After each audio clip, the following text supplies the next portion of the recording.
My name is Vincent Caldwell, but folks just call me Vince. I've been a ranger for 13 years now, working the Daniel Boone National Forest along the Kentucky-Tennessee border.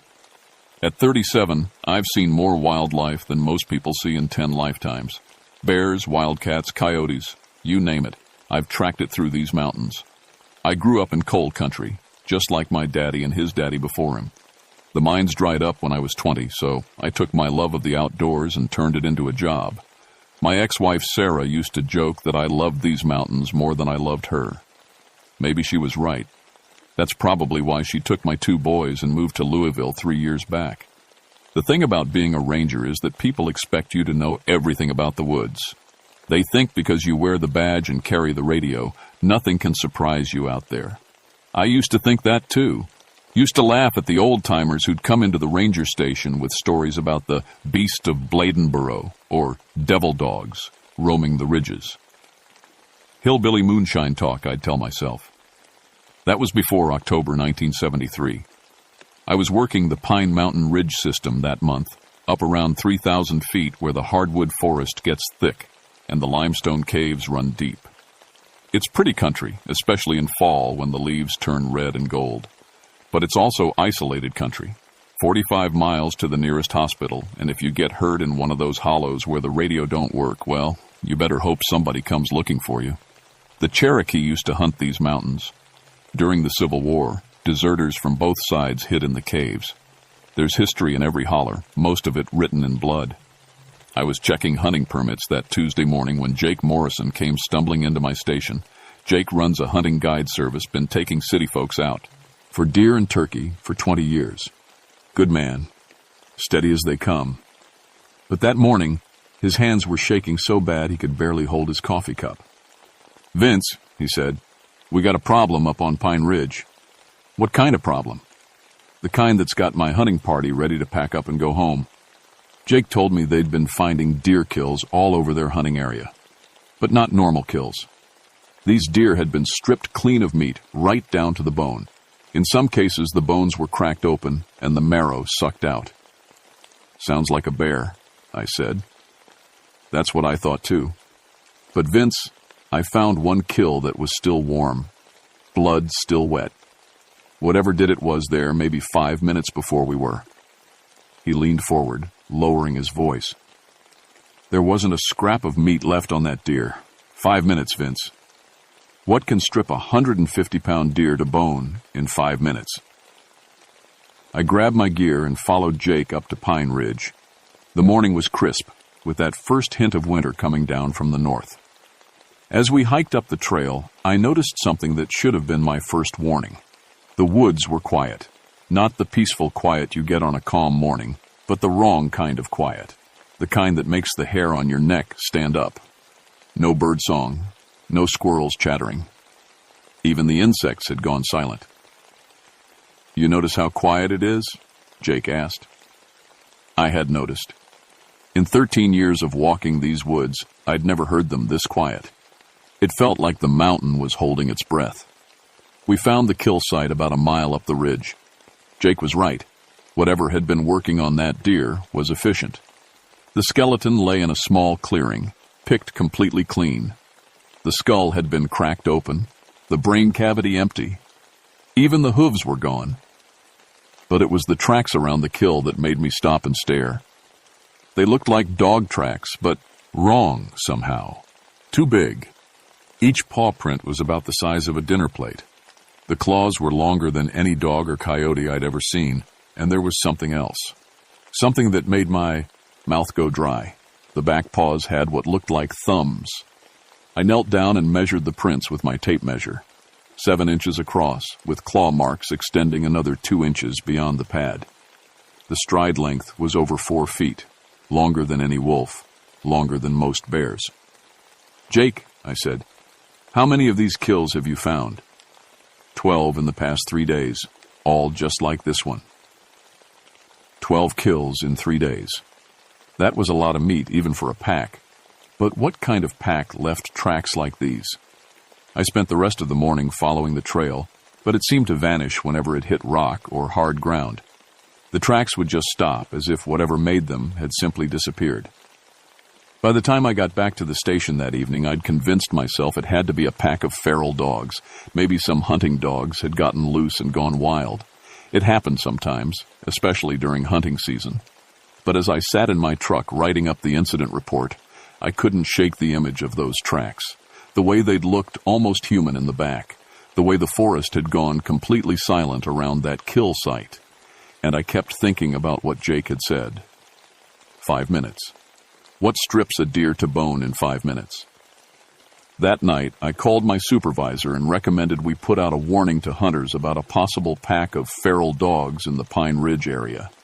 Standard procedure. Nothing unusual. But as I hung up the phone, I found myself checking the locks on my cabin door. For the first time in 13 years, these mountains felt dangerous. I should have trusted that feeling. The next morning brought news that made my stomach drop. Billy Hatfield called the station at 6 a.m. Billy's another ranger, works the southern section of the forest. We'd gone through training together, and I trusted him more than most. "Vince," he said, "I got 6 hunters missing." The Jameson party had set up camp about 5 miles east of where Jake had found the deer kills. They were supposed to check in by radio every morning at 8. When Billy didn't hear from them by 10, he drove out to their campsite. He found their tents still standing, gear scattered around the fire pit. Their vehicles were still there, keys in the ignition, but no sign of the hunters. "Any tracks?" I asked. "Yeah, and you ain't gonna like 'em." Billy met me at the campsite an hour later. The Jameson party had picked a good spot, a small meadow beside a creek with good sight lines in all directions. These weren't city folks either. Tom Jameson was a retired Army sergeant, and his friends were all experienced outdoorsmen. But something had gone wrong here.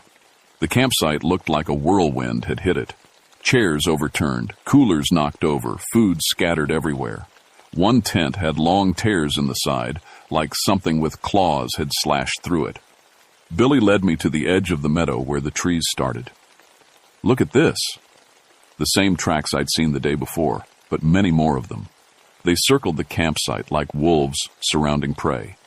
But these weren't wolves. "Billy, look at the stride length on these." Some of the tracks showed jumps of 15 feet or more between paw prints. I'd never seen anything that could leap that far, except maybe a mountain cat.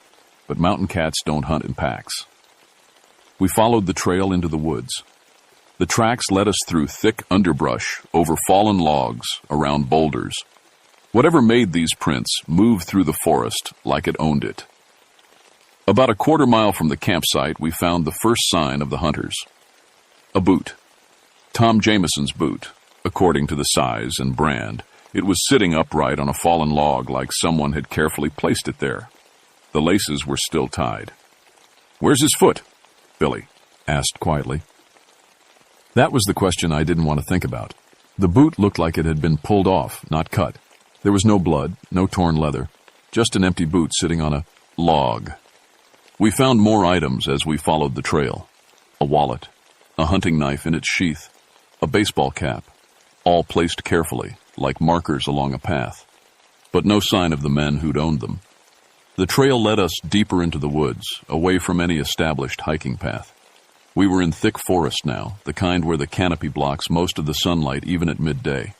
The temperature seemed to drop 10 degrees as we walked. Then Billy stopped. "You hear that?" At first I didn't hear anything. The same unnatural silence I'd noticed the day before. But then, faint and distant, came a sound that made my blood freeze. Howling. But not like any howling I'd ever heard. It started low, almost below the range of hearing, then rose in pitch until it was almost a scream. Then other voices joined in, creating a harmony that no pack of normal animals could make. The sound echoed through the trees, seeming to come from all directions at once. It lasted maybe 30 seconds, then faded back to silence. Billy and I looked at each other. We'd both been in these woods for years, and we'd never heard anything like that. "That ain't coyotes," Billy said. "No, it ain't." We kept following the trail, but something had changed. The forest felt different now, like we were being watched. I found myself checking over my shoulder every few steps. The trees seemed to lean in closer, creating shadows that moved when they shouldn't. About a mile from the campsite, the trail led to the edge of a cliff. Not a tall one, maybe 40 feet, but steep rock with no easy way down. The tracks went right to the edge and stopped. Billy peered over. I can't see the bottom from here. I got on my belly and crawled to the edge. The cliff face dropped straight down to a narrow ledge, then dropped again into darkness. But there, on the ledge 40 feet below, something caught my eye. Movement. I squinted, trying to make out what I was seeing. The ledge was in shadow, but something large was moving around down there, something that looked like it was pacing back and forth. Then it looked up at me. For just a second I saw eyes, red eyes that glowed like coals in the darkness. They stared right at me, intelligent and aware. Then whatever it was moved back into the shadows and disappeared. I scrambled back from the edge, my heart hammering. We need to get back to the station. What did you see? Nothing good. As we walked back through the forest, the howling started again. Closer this time and from multiple directions. It sounded like we were surrounded. We moved faster, trying not to run but not walking slow either. The trees seemed to close in around us, and I kept seeing movement in my peripheral vision. Shapes that disappeared when I turned to look. We made it back to our vehicles without seeing anything directly, but I could feel eyes on us the whole way. When we finally reached the road, I felt like I could breathe again. What do we tell the families? Billy asked. That was the question, wasn't it? What do you tell people when 6 grown men just vanish in the woods? When the only trail leads to a cliff, and the only explanation involves glowing red eyes and impossible howling? We tell them we're doing everything we can to find their people, I said, and we call for backup. But even as I said it, I knew backup wouldn't help. Whatever was out there in those woods, it wasn't something you could handle with more rangers and search dogs. That night, I sat in my cabin with all the lights on, my Remington 870 loaded and within reach. Every time the wind moved the trees outside, I thought I heard howling in the distance. I was starting to understand why the Cherokee had considered these mountains sacred. Some places aren't meant for people. And something was telling me we'd walked into one of those places. I didn't sleep that night. Every time I closed my eyes, I saw those red eyes staring up at me from the cliff ledge. By dawn, I'd made a decision that probably saved my life. I was calling in help. Problem was, what kind of help do you call for something like this? I started with the state police, reported 6 missing hunters, and asked for search and rescue support. They promised to send a team by afternoon. Then I called my supervisor and requested additional ranger support. What I didn't tell anyone was what Billy and I had really seen out there. How do you put glowing red eyes and impossible howling in an official report? Billy met me at the station around 8. He looked like he hadn't slept either. I've been thinking about those tracks, he said. The way they just stopped at the cliff. What about them? What if they didn't stop? What if whatever made them went down that cliff face? I poured myself another cup of coffee. Billy, that's a 40-foot drop onto solid rock. I know what I saw yesterday. Those tracks weren't made by anything natural. Before I could answer, my radio crackled. It was Jake Morrison, and he sounded scared. Vince, you need to get up to Pine Ridge right now. What's wrong? Just get up here, and bring your gun. Billy and I loaded up and drove to Jake's hunting camp. We found him standing beside his truck, shotgun in hand, staring into the tree line. They came back, he said. Who came back? Jake pointed to the ground around his camp. Fresh tracks, dozens of them. The same massive paw prints we'd been seeing, but these tracks told a different story. They didn't just pass through the camp. They had circled it, over and over, like whatever made them had spent hours walking around the tents while Jake and his hunters slept inside. When did you first notice them? I asked. This morning when I got up to start the coffee. They weren't there when we went to bed last night. That meant whatever made those tracks had visited the camp sometime during the night, while people were sleeping just yards away. Billy knelt down beside one of the clearest prints. Look at this. The track was different from the others we'd seen, deeper, more defined, and beside the main paw pad were smaller marks that looked disturbingly like fingerprints. That's not a paw, Billy said quietly. That's a hand. I stared at the print. Billy was right. The back of the track showed what could only be fingers, complete with what looked like claw marks where fingernails might be. Jake, where are your hunters now? Packed up and left first light. Can't say I blame them. As we examined more of the tracks, a pattern became clear. They led from the camp to the edge of the forest, then up toward the ridge, the same ridge where we'd found the cliff yesterday. We need to follow them, I said. Billy looked at me like I was crazy. After what we saw yesterday? 6 people are still missing, Billy. If there's a chance they're alive... He nodded reluctantly. All right. But this time we go armed, and we stay together. We left Jake at his camp and followed the tracks up the ridge. The forest was quiet again, but this time the silence felt different, more threatening, like the woods were waiting for something to happen. The tracks led us along the same path we'd taken the day before, but then veered off toward a section of forest I'd never explored. The terrain got rougher, loose rock, thick undergrowth, fallen trees everywhere. After about 2 miles, we came to another cliff face. But this one had something the other didn't, a cave opening about 20 feet up the rock wall. You see that? Billy pointed to the cave mouth. I did see it, and I also saw something else. Scratched into the rock face around the cave opening were marks that looked almost like writing. Not English, not anything I recognized, but too regular to be natural. Billy, give me a boost up there. Are you out of your mind? I need to see what's in that cave.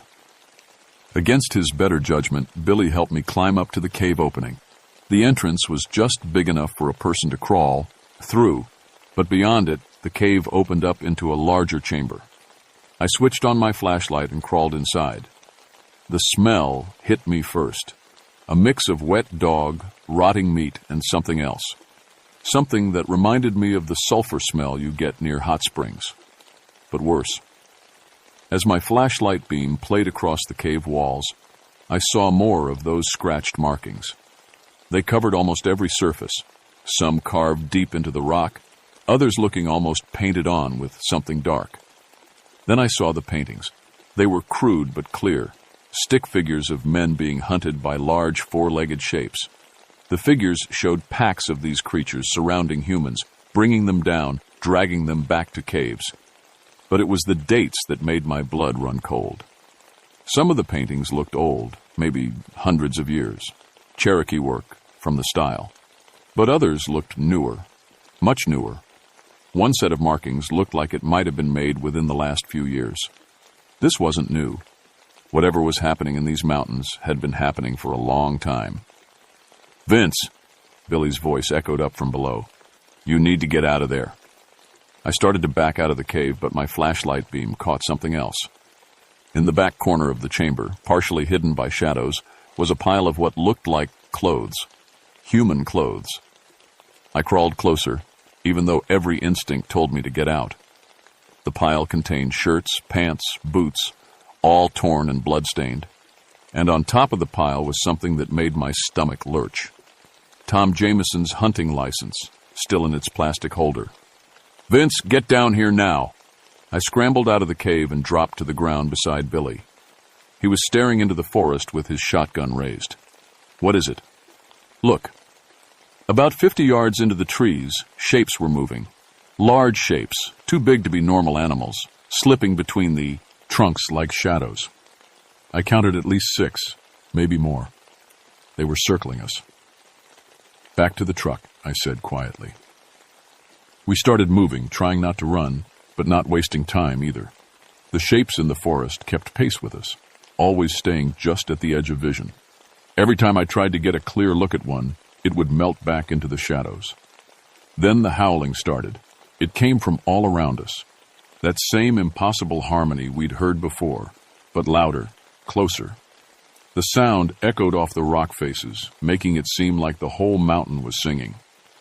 We reached our truck just as the howling reached a crescendo. As I fumbled for my keys, I caught a clear glimpse of one of the creatures. It stepped out from behind a tree about 30 yards away. At first glance, it looked like a huge dog, maybe 200 pounds, with black fur and pointed ears. but it was walking on its hind legs like a person.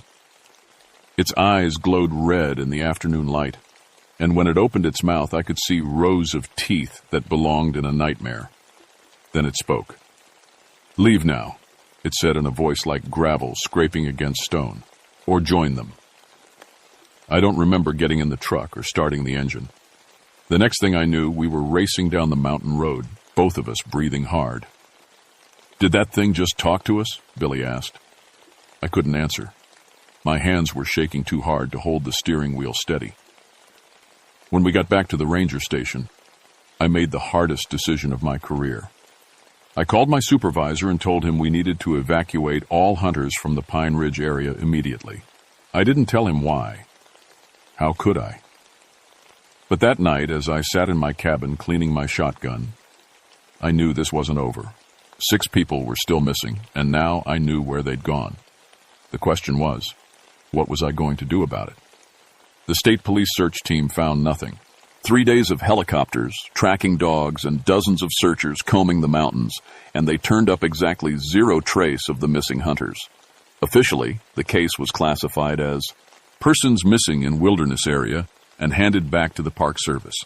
Unofficially, people were starting to talk, not just about missing hunters, but about strange sounds in the night and livestock disappearing from farms near the forest boundary, the kind of talk that brings reporters and curiosity seekers from 3 states away. My supervisor, Tom Bradley, called me into his office on Friday morning. "Vince, I'm getting pressure from above to reopen Pine Ridge to hunting. It's prime deer season, and we can't keep thousands of acres closed based on one incident." "Tom, those people didn't just get lost. Something happened to them. Something happens to people in the wilderness every year. They fall off cliffs, get lost, have heart attacks. That's why we have search and rescue protocols." I wanted to tell him about the cave paintings, about the creature that spoke to us, about tracks that defied explanation. But I knew how that conversation would end, with me on unpaid leave pending a psychological evaluation. "Give me one more weekend," I said. "Let me take another look up there before you reopen the area." Tom studied my face for a long moment. "All right. But Vince, this is it. Come Monday morning, Pine Ridge reopens." That Saturday morning, Billy and I drove up to the mountain one last time. We both knew this was probably a fool's errand, but we couldn't let it go. 6 people had vanished, and we were the only ones who knew the truth about what had happened to them. We parked at the Pine Ridge trailhead and loaded our packs. Along with our usual gear, we'd brought extra ammunition, emergency flares, and a battery-powered spotlight that could light up half the mountain. "You realize this is probably the stupidest thing we've ever done," Billy said as we started up the trail. Probably. The forest felt different that morning. Not the unnatural silence we'd experienced before, but something else.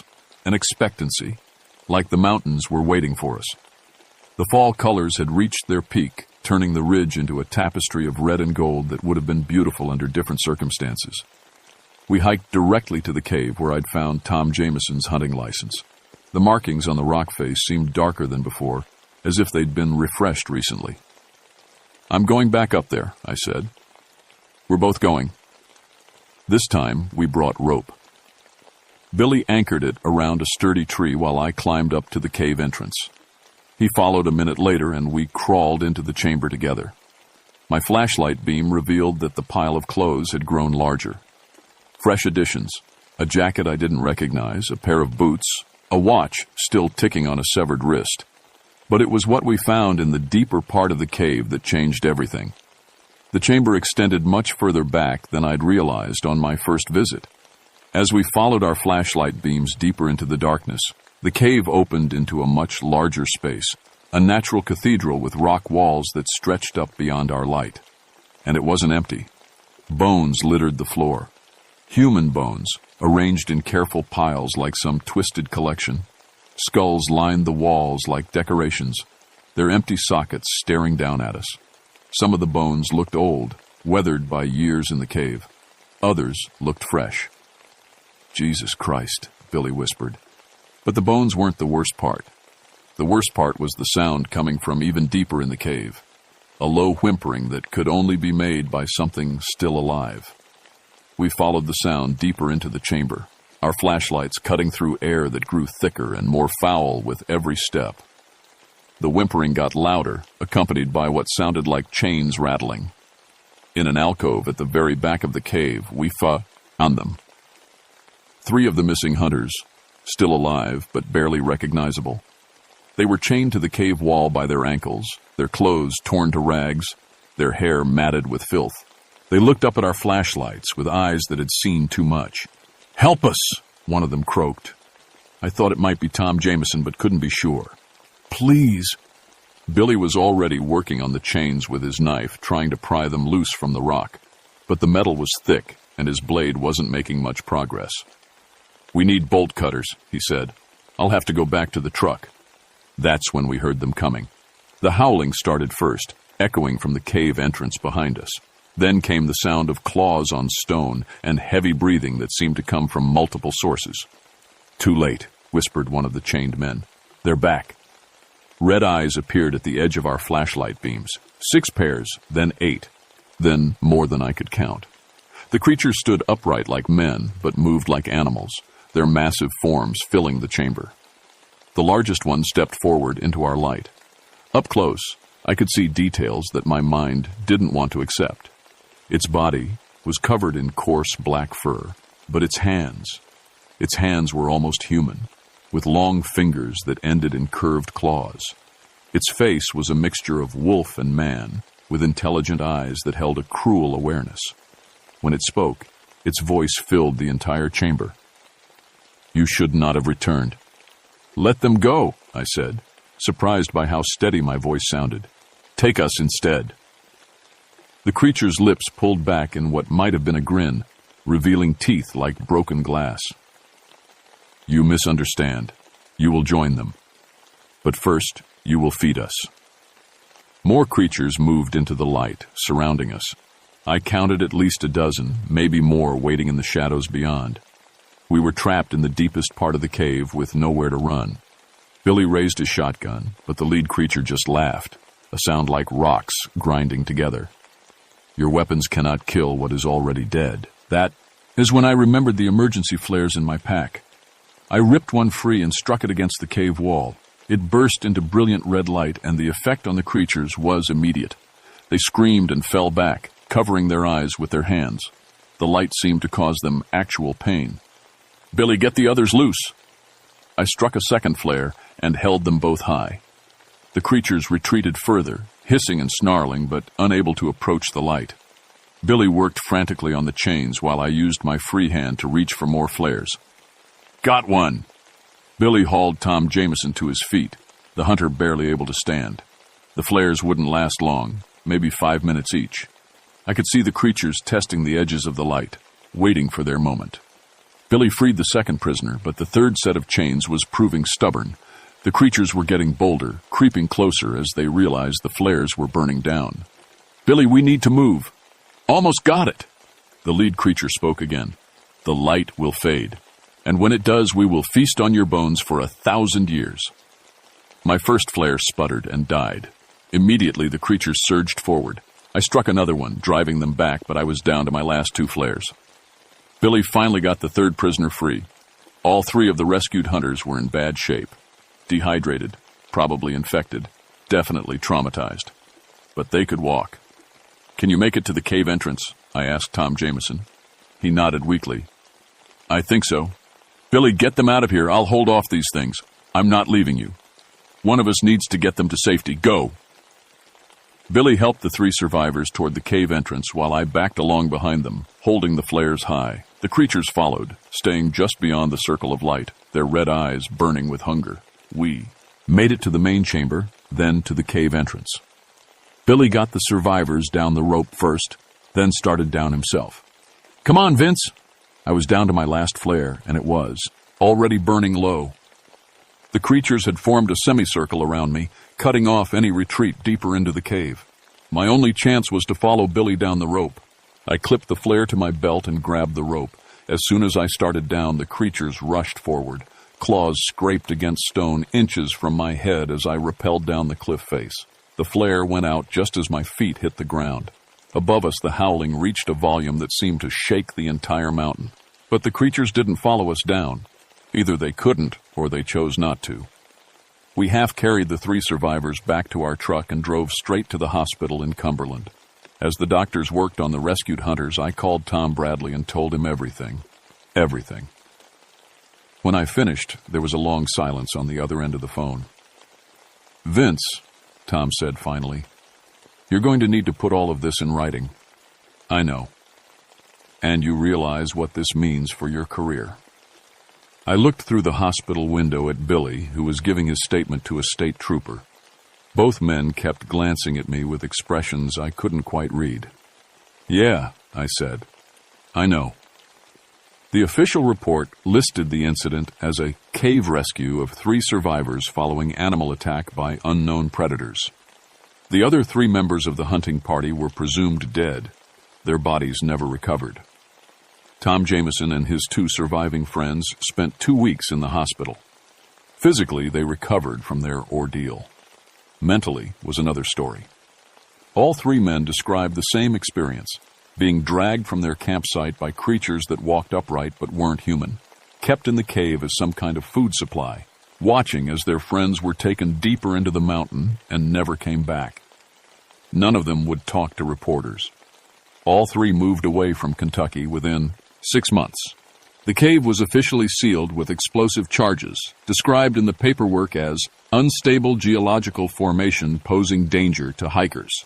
Pine Ridge was permanently closed to hunting and camping, redesignated as a wildlife observation area, with access restricted to daylight hours only. Billy transferred to a desk job in Frankfurt. Said he'd had enough of the deep woods to last him a lifetime. He still calls me sometimes, usually late at night when he can't sleep. We don't talk much about what happened in the cave, but we both listen to the weather reports more carefully now. On foggy nights, when the mountains are shrouded in mist, we both stay indoors. As for me, I took early retirement 6 months later, sold my cabin and moved to Florida, about as far from mountain country as I could get. The official reason was stress-related health issues. The real reason was that I couldn't stand being in those mountains anymore, knowing what was up there in the caves and hollows. But the thing is, the mountains followed me. I get reports now, forwarded by old colleagues who remember my last case. Disappearances in the Smokies, livestock killings in West Virginia, hunters finding impossible tracks in Pennsylvania and Virginia. The same pattern, over and over. They're spreading. Last month I got a call from a ranger in North Carolina. Young guy reminded me of myself 20 years ago. He'd found tracks near a campsite, huge paw prints with what looked like thumbs, and a stride length that defied explanation. "What do you think I should do?" he asked. I told him what I wish someone had told me back in 1973. Trust your instincts. Document everything. And if you ever hear that howling in the night, don't go looking for the source. Because some doors, once opened, can never be closed again.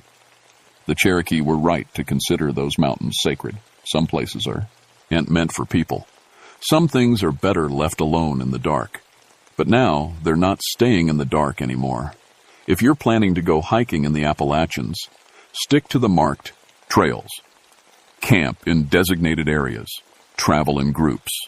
And if you hear howling that sounds like singing, get out of the mountains immediately. Don't try to be a hero. Don't try to investigate. Just run, because the howlers of Cumberland Gap are still out there, and they're always hunting.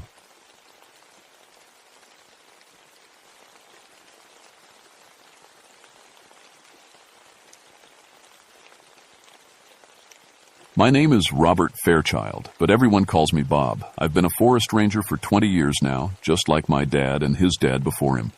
3 generations of Fairchilds have worked these North Carolina mountains, and I thought I knew every tree, every trail, and every creature that called Pisgah National Forest home. I was wrong.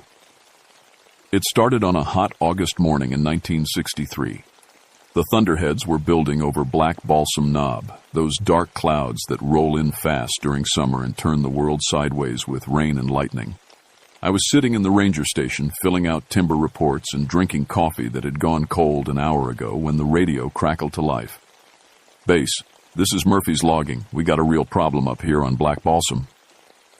I knew Tom Murphy well. He'd been running logging operations in these mountains for 15 years, and he wasn't the kind of man to panic over much of anything. But his voice sounded different that morning. Tight. Scared, even. "What's the nature of your problem, Tom?" I asked, reaching for my hat. "Someone's been messing with our equipment. Big time. You need to get up here and see this." I grabbed my truck keys and headed out.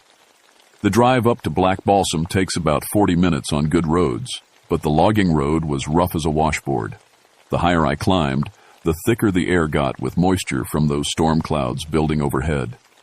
Black Balsam Knob sits at 6,114 feet, covered in those strange grassy balds that make the mountains look like giant's shoulders. No trees up there, just grass and blueberry bushes, and a view that stretches to Tennessee on a clear day. The Cherokee used to call it the place of dark spirits, but I'd always figured that was just old stories meant to keep their children from wandering off. When I reached Murphy's camp, I could see why Tom sounded spooked. His main bulldozer, a big yellow Caterpillar that weighed 12 tons, was sitting upside down like a turtle on its back. The blade was buried 2 feet into the earth, and long scratches ran down the metal sides like claw marks. Tom met me at the truck, his hard hat askew and dirt on his clothes. "Bob, I've been logging these mountains my whole life, and I never seen anything like this." I walked around the dozer, taking pictures and making notes. "Could have been eco-terrorists," I said, though even as I said it, the words felt wrong. "Some of those college kids from Asheville get pretty worked up about clear-cutting." "That's what I thought at first," Tom said. "But look at this." He led me to where his crew had been working the day before. A 20-foot pine tree lay on the ground, but it hadn't been cut down. The trunk was snapped clean in half, like someone had grabbed it and twisted it like a breadstick. Sap still ran from the broken wood. "No machine did this," Tom said, "and no group of college kids could flip that dozer." I knelt down beside the tree and ran my fingers over the break. The wood was splintered in a way I'd never seen before, not from wind or lightning or any natural cause I could think of. That's when I noticed how quiet it was. 20 years in the forest, and you learn to listen. There's always noise in the woods, birds singing, squirrels chattering, insects buzzing. But here, nothing, not even the sound of wind in the grass. Like every living thing had packed up and left. "Where's your crew?" I asked. "Went home yesterday after we found the dozer like this. Can't say I blame them." Tom took off his hard hat and wiped sweat from his forehead. "Bob, my granddaddy used to tell stories about things in these mountains. Old Cherokee stories he heard from his granddaddy. Said some places were better left alone. I'd heard those stories too, growing up. Mountain monsters and forest spirits and things that went bump in the night. But I was a practical man, raised on science and facts." "Tom, there's got to be a logical explanation for this." He looked at Tad. Me for a long moment, then pointed to the ground near the overturned dozer. "Then explain that." I followed his finger and felt my stomach drop. There in the soft earth was a footprint. Not a boot print or a tire track, but an actual footprint. It was 2 feet long and nearly 8 inches wide, pressed deep into the dirt. The toes, if that's what they were, had left gouges that looked like claw marks. I knelt down and measured it with my diameter tape, photographing it from every angle. The print was fresh, made some time after the rain 2 nights ago, and it was deep. Whatever had made it was heavy, real heavy. "There are more over by the tree line," Tom said quietly. I followed the trail of prints across the work site. They were spaced about 6 feet apart, like whatever made them had a stride longer than any man. At the edge of the clearing, they disappeared into the thick woods that surrounded the bald. The storm clouds were getting darker, and I could hear thunder rolling in the distance. "Tom, I want you and your crew to stay away from here until I figure out what's going on." "Don't have to tell me twice," he said. "But Bob, be careful up here. Something ain't right about this place." As I drove back down the mountain, those prints stayed burned in my mind. In 20 years of ranging, I'd seen every kind of track these mountains could produce. Bear, deer, wild boar, even the occasional cougar. but nothing with feet like that. Nothing that could flip a 12-ton bulldozer and snap a pine tree in half with its bare hands. The rain started just as I reached the station, fat drops that turned the dust on my windshield into mud. I sat in the truck for a moment, listening to the rain drum on the roof and trying to make sense of what I'd seen. My wife Sarah was making dinner when I got home, and my youngest daughter Jenny ran to hug my legs like she did every evening. Gee, normal things, safe things. But I couldn't shake the feeling that something was watching from the woods, something with feet 2 feet long and the strength to twist trees like pipe cleaners.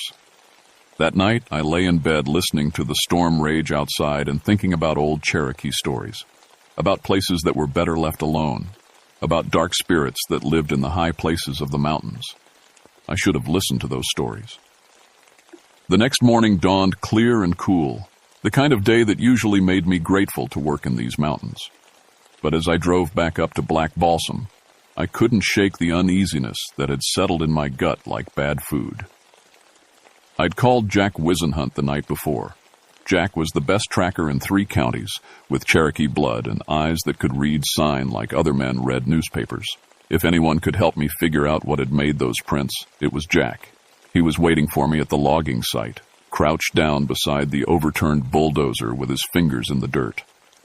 Jack was a small man, maybe 5'6", but he moved through the forest like he was part of it. His grandmother had been full Cherokee, and she'd taught him things about these mountains that weren't written in any forestry manual. "Morning, Bob," he said without looking up. "Tom Murphy called me last night, said you found something interesting." That's one word for it.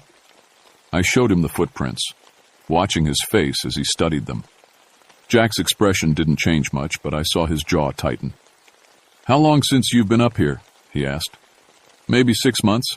We don't patrol the high balds much during logging season." Jack stood up and wiped his hands on his jeans.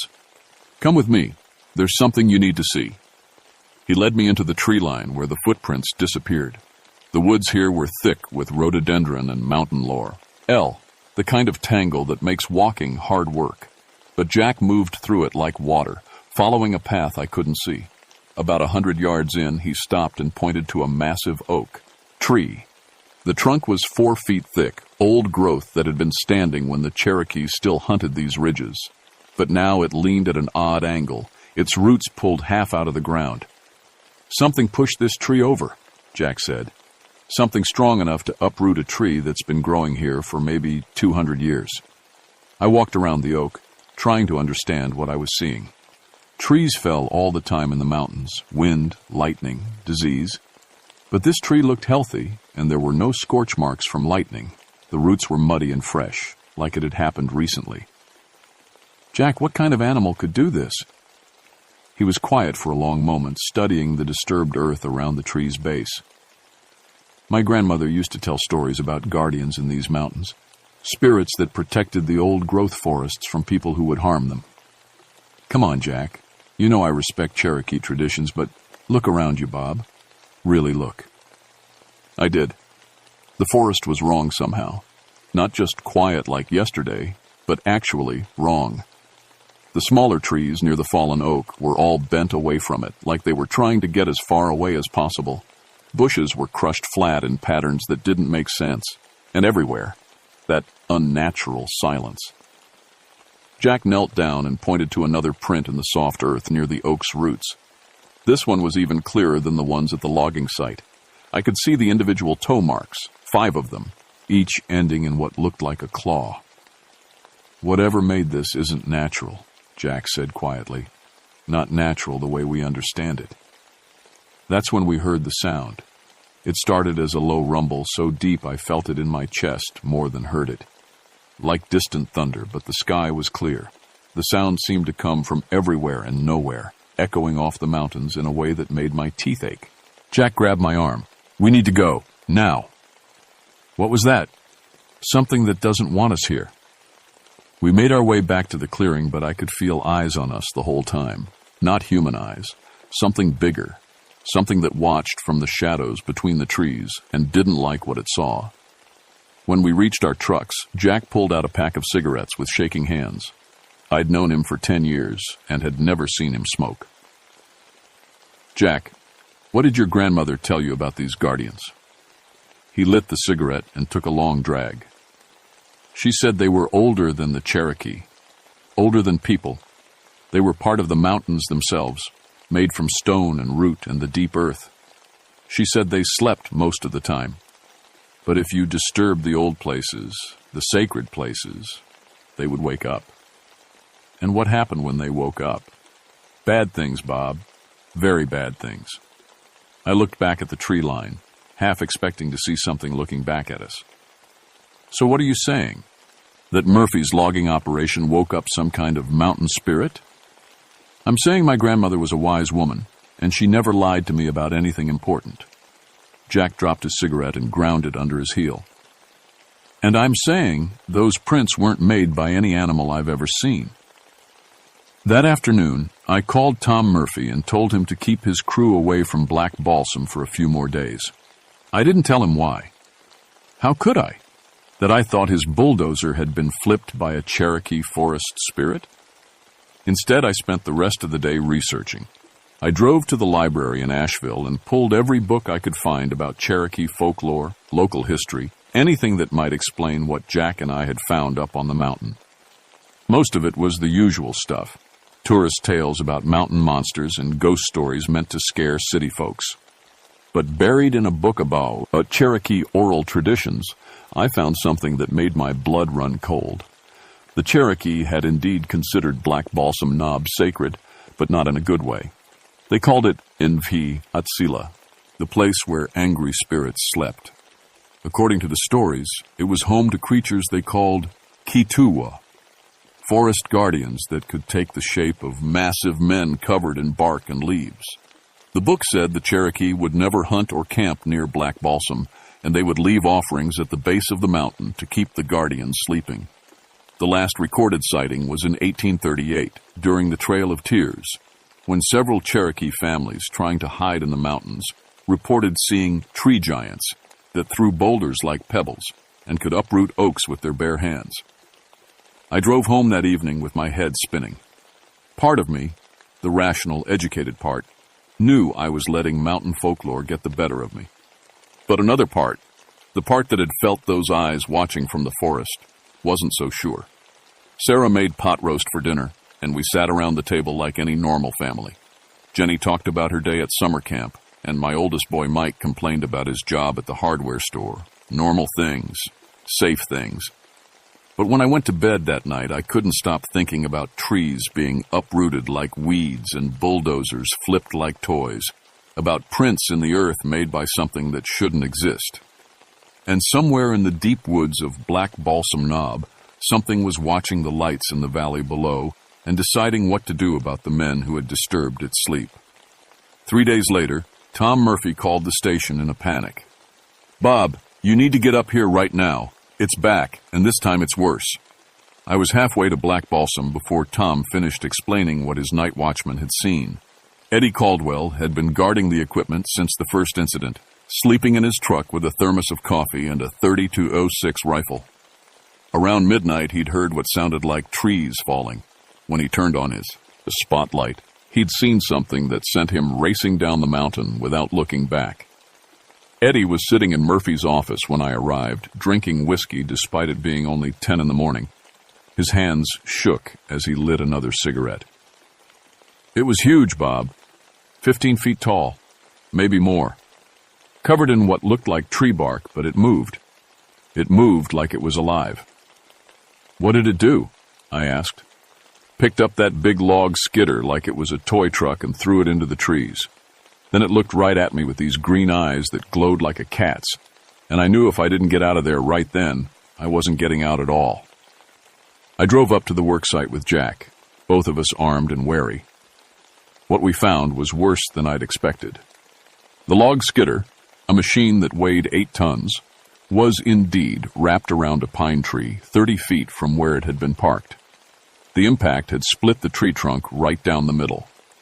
But that wasn't the worst part. The worst part was the trail of destruction that led from the work site into the forest. Trees were snapped off 10 feet above the ground.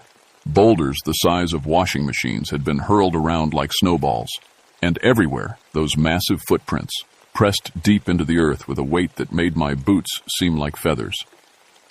"It's hunting now," Jack said quietly as we followed the trail.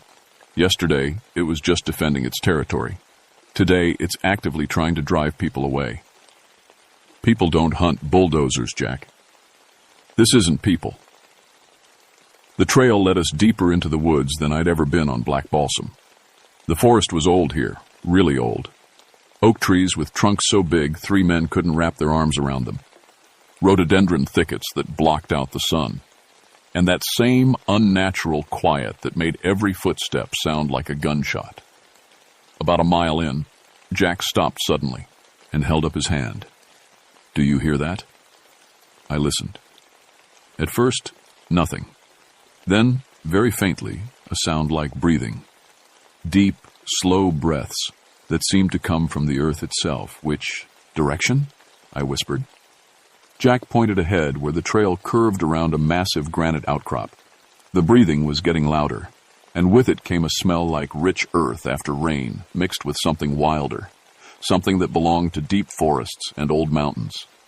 We crept forward, our rifles ready but feeling useless against whatever had thrown an 8-ton machine into a tree. As we rounded the rock, I saw something that made my brain struggle to understand what my eyes were showing me. There was a clearing ahead, maybe 50 feet across, surrounded by the biggest trees I'd ever seen. And in the center of that clearing stood something that shouldn't exist. It was at least 15 feet tall, maybe more, with arms like tree trunks and a torso that looked like it had been carved from living wood. Its skin wasn't skin at all. It was bark, real bark, with moss growing in the creases and small ferns sprouting from its shoulders. When it turned its massive head to look at us, I saw eyes like pools of deep water, ancient and intelligent, and completely alien. The forest giant, because that's what it was, exactly what Jack's grandmother had described, studied us for a long moment. Then it opened its mouth and made a sound that was part roar, part wind through branches, and part earthquake. The sound hit us like a physical thing, dropping us to our knees and making our ears ring. "Don't move," Jack whispered. "Don't even breathe if you can help it." The creature took a step toward us, and the ground shook. Another step, and pine needles rained down from the trees above. It moved like an avalanche, slow but unstoppable, and with each footfall I could feel the mountain itself trembling. When it was maybe 20 feet away, it stopped and sniffed the air like a dog catching a scent. Then it spoke, and its voice was like wind in deep caves. "You have disturbed the old places." The words came slowly, formed by a mouth not meant for human speech, but the meaning was clear enough. "We didn't mean any harm," I managed to say, my voice barely a whisper. The giant's eyes focused on me with an intelligence that was older than human civilization. "The iron beasts bite the sacred trees. The noise wakes the deep sleepers." It was talking about the logging equipment. The bulldozers and chainsaws were iron beasts to this creature, and the noise was disturbing something even it respected. "We'll stop," I said. "We'll make them stop cutting trees here." The forest giant tilted its massive head, considering. Then it reached down with one enormous hand, a hand with fingers like tree branches, and plucked up a boulder the size of a car. Without any visible effort, it threw the boulder over our heads. It crashed into the forest behind us with a sound like thunder. "You will make them stop?" "Yes," I said, not knowing how, but knowing I had to try. "We'll stop them." The creature studied us for another long moment, then nodded once. It turned and walked into the deepest part of the forest, each footstep shaking the ground, until the trees swallowed it up, and it was gone. Jack and I sat there in that clearing for a long time, neither of us speaking. Finally, he lit another cigarette and said, "Well, that happened. Nobody's going to believe this. Nobody has to believe it. They just have to stay away from the old places." We made our way back to the trucks as the sun was setting, both of us jumping at every sound. I called Tom Murphy that night and told him his logging contract was canceled. I didn't explain why. How could I? But something in my voice must have convinced him not to argue. The next morning, I drove to the Forest Service regional office and filed a report recommending that the upper elevations of Black Balsam Knob be designated as protected wilderness. I made up a story about unstable geological conditions and potential landslides. It wasn't entirely a lie. The ground up there was definitely unstable, especially when something that weighed several tons was walking around on it, protecting trees that were older than the first European settlements in North Carolina. But I knew our encounter with the forest giant was just the beginning. Something that old, that powerful, didn't just go back to sleep because a couple of humans promised to be good. It was awake now, and it was watching. And I had the feeling it wasn't the only one.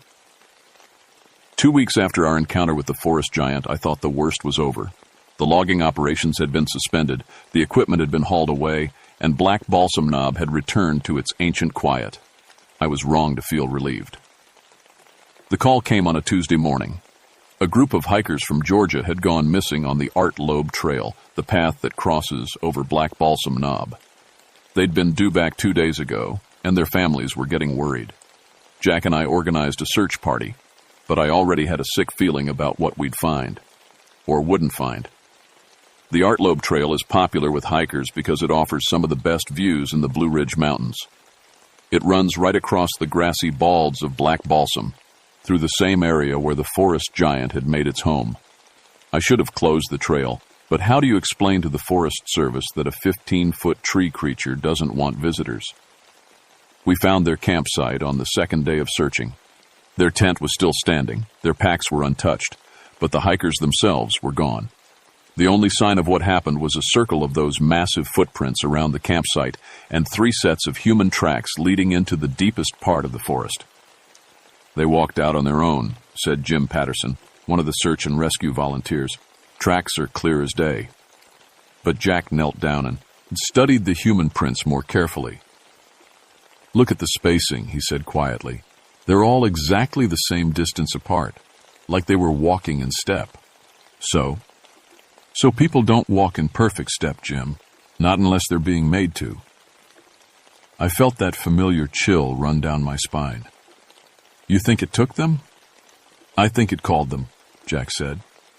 My grandmother told stories about that too, about how the old guardians could sing to people, make them follow into places they should never go. We followed the trail deeper into the forest, past the clearing where Jack and I had first encountered the creature. The human footprints continued in their perfect, unnatural rhythm, leading toward the most remote part of the mountain, a place where the trees grew so thick that noon looked like twilight, and the only sounds were our own breathing and the crunch of dead leaves under our boots. After an hour of climbing, we found them. The 3 hikers were standing in another clearing, but they weren't moving. They stood perfectly still, facing the center of the space where an enormous oak tree grew, its trunk easily 8 feet across. Their eyes were open but empty, like they were sleepwalking with their eyes wide. "Hey!" Jim called out. "Are you folks okay?" None of them responded. They just kept staring at the tree with that blank, dreamy expression people get when they're hypnotized. Jack grabbed my arm. "Don't get too close. Whatever's got hold of them, we don't want it getting hold of us too." That's when I heard it. A sound like wind through leaves, but there was no wind. A whisper that seemed to come from the tree itself, speaking words in a language I didn't understand, but somehow felt in my bones. The forest giant stepped out from behind the oak tree like it had been part of the trunk all along. In the dim forest light, it looked even more like a living tree than before. Moss covered its shoulders, small saplings grew from cracks in its bark-like skin, and its eyes were the deep green of forest shadows. "You came back," it said in that voice, like distant thunder. "Let them go," I said, trying to keep my rifle steady. "They didn't hurt anything. They brought the iron poison." The creature gestured with one massive hand, and I saw what it meant. One of the hikers carried a small camping stove, the kind that ran on gas canisters. To the forest giant, even that tiny bit of technology was a threat to its ancient world. "They don't understand," I said. "They're just people trying to see the mountains.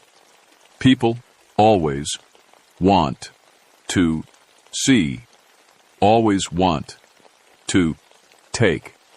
First, the iron beasts, then the fire rivers.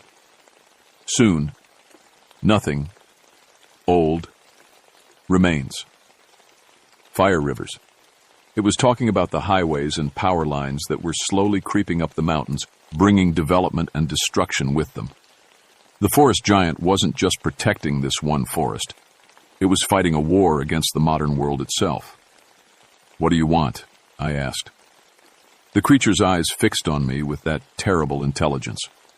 "The old agreement must be renewed." "What agreement?" "Your people and mine. Long ago, your chiefs promised, leave the high places alone. We will not wake the deep sleepers." Jack stepped forward. "The Cherokee treaties. You're talking about boundaries set before white settlers came to these mountains. Boundaries. Broken. Promises.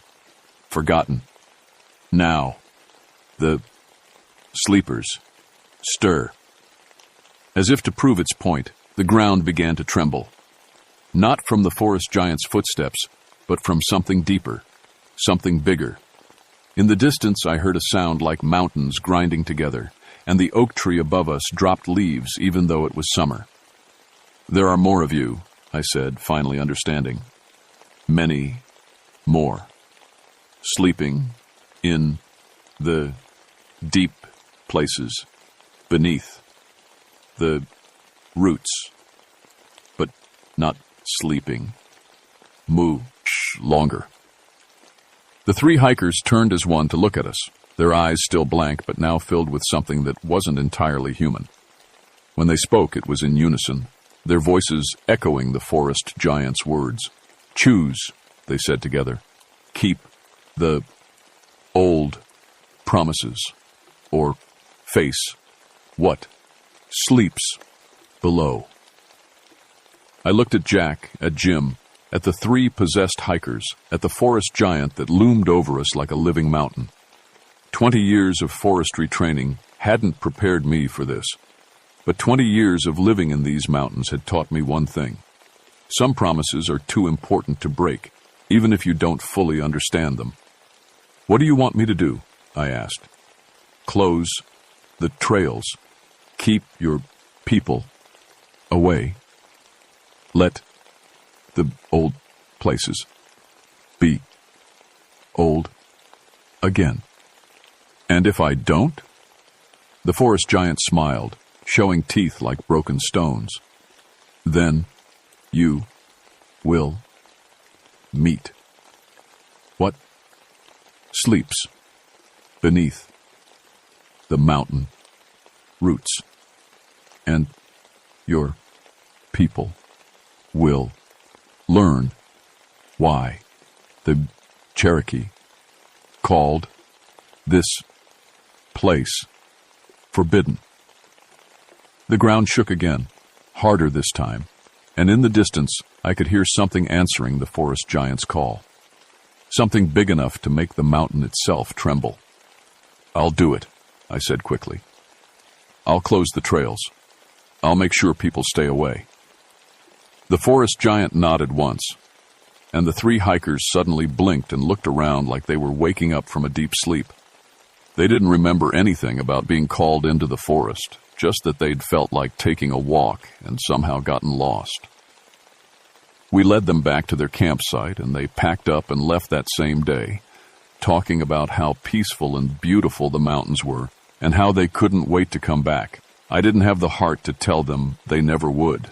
That was 40 years ago, 40 years since I made a promise to something that shouldn't exist, in a forest that most people don't even know is there anymore. I kept my word. It took some doing. filing reports about geological instability, getting environmental impact studies done, calling in favors from politicians who owed me one. But slowly, piece by piece, I got the upper elevations of Black Balsam Knob designated as protected wilderness. No logging, no camping, no hiking trails. The official reason is unstable terrain and endangered plant species. The real reason is sleeping somewhere deep beneath the mountain roots, and I pray it stays that way.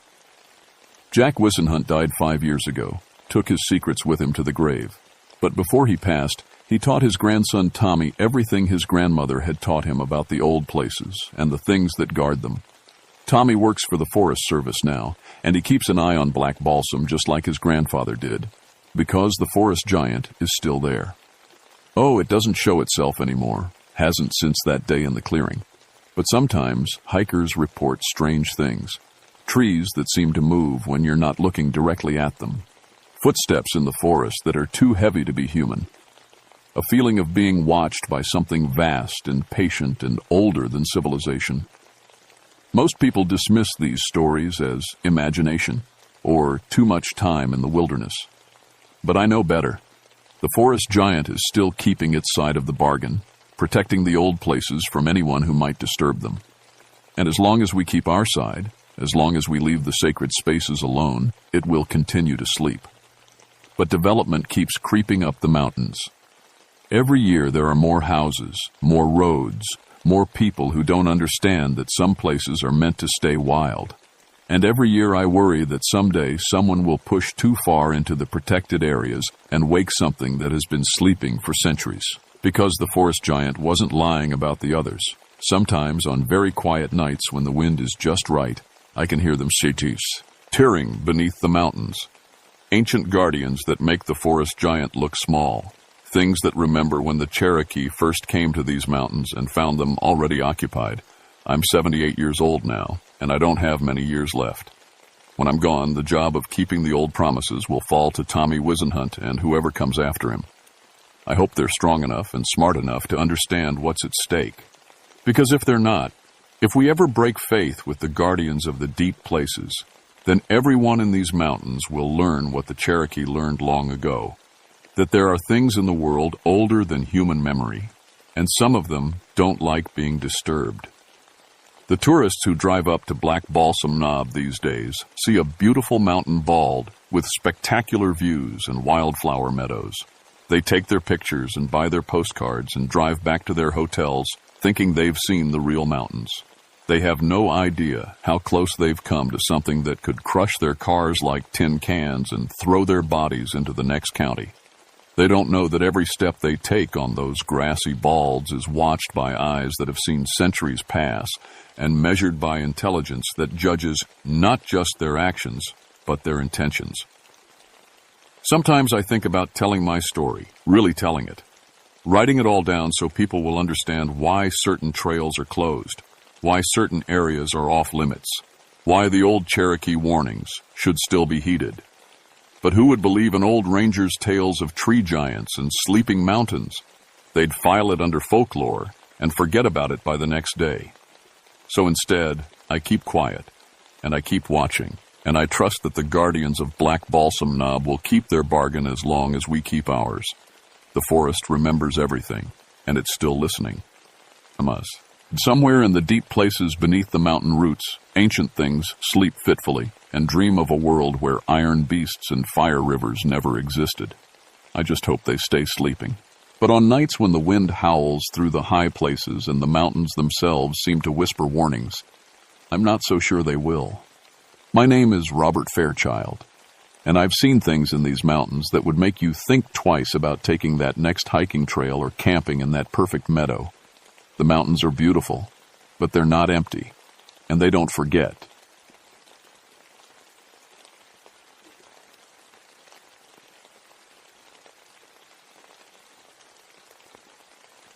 My name is Gregory Blackburn, but everyone calls me Greg. I've been a ranger at Linville Gorge for 8 years now, and I thought I'd seen everything these mountains could throw at me. Boy, was I wrong. Let me tell you about Linville Gorge first. It's a place that takes your breath away. A canyon that drops 1,400 feet straight down with walls made of white quartzite that shine like bone in the sunlight. The Cherokee used to call it the River of Many Cliffs, and they had stories about it that made my skin crawl. Stories I should have listened to. October is our busiest time. The leaves turn every color you can imagine, and people come from all over to see them. That's when the accidents happen most, folks getting so caught up in the pretty views that they forget where they're walking. I've pulled more than 200 people off these cliffs over the years. Broken bones, heat stroke, people who took a wrong turn and couldn't find their way back. Normal stuff, if you can call it that. I always thought that's all it was. People making mistakes, getting lost because they didn't pay attention to the trail markers, maybe falling because they leaned too far over a ledge trying to get the perfect photo. I was 29, engaged to a girl named Sarah who worried every time I left for work. She wanted me to get a desk job, somewhere safe. I used to laugh and tell her that the mountains weren't dangerous if you knew what you were doing. That was before I learned what was really taking people in the gorge. It started on a Tuesday morning in late October.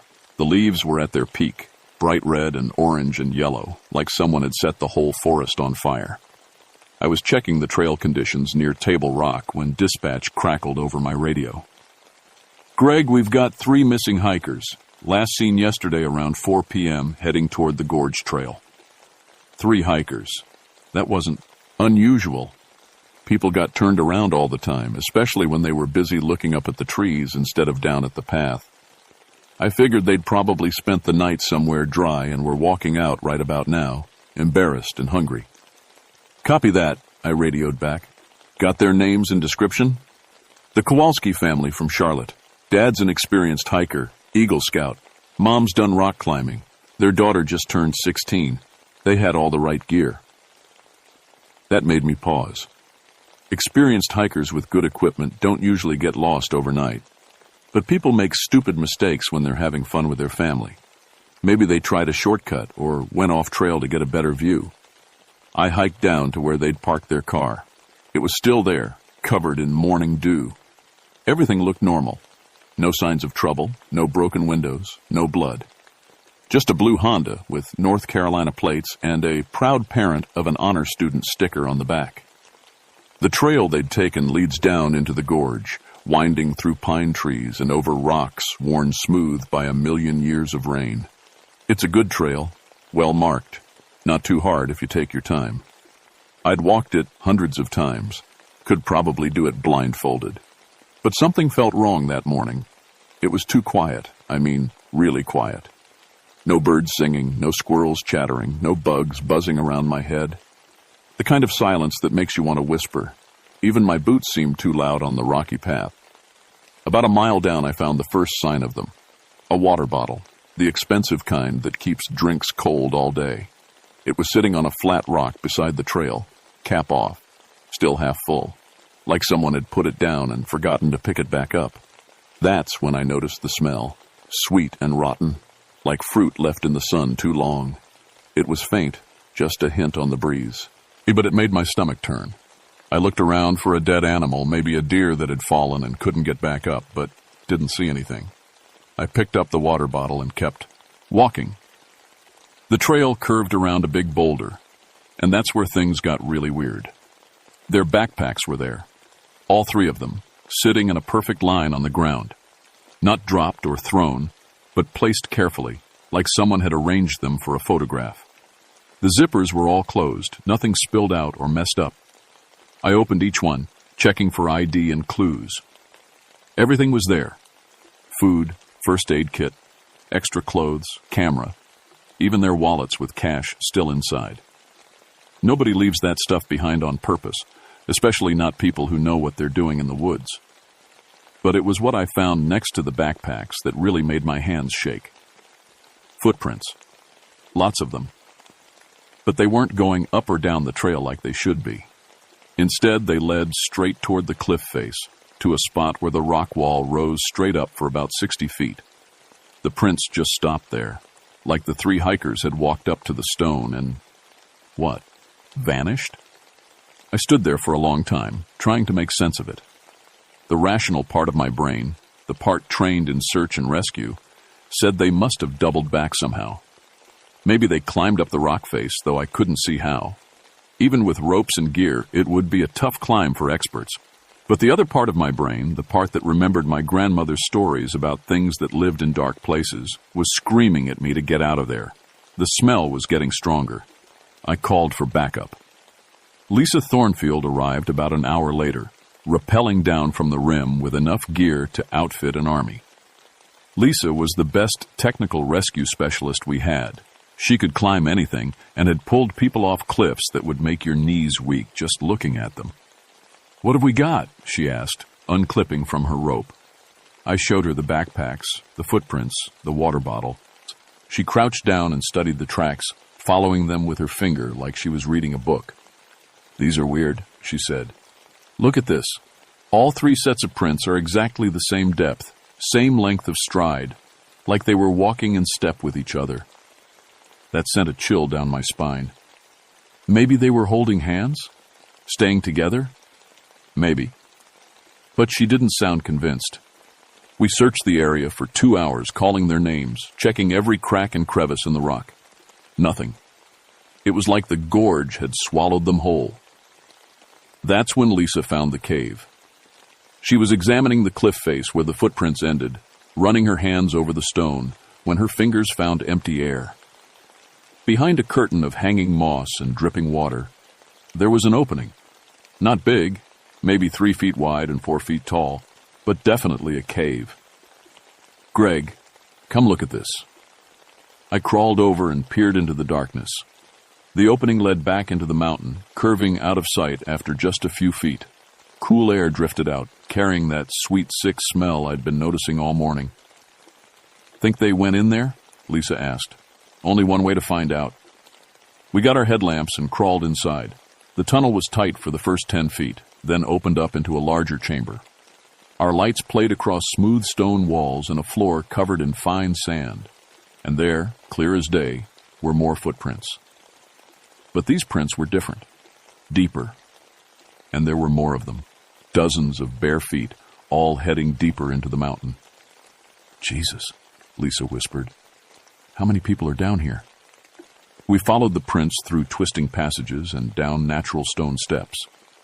The cave was bigger than any I'd seen in the area, with rooms that opened up into cathedral-sized spaces and tunnels that branched off in every direction. Our voices echoed strangely, like the rock was somehow, allowing some sounds and amplifying others. That's when we started hearing the whispers.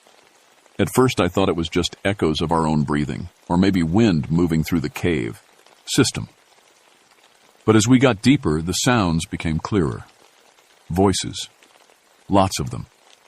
All speaking at the same time, but too far away to understand the words. "You hearing this?" I asked Lisa.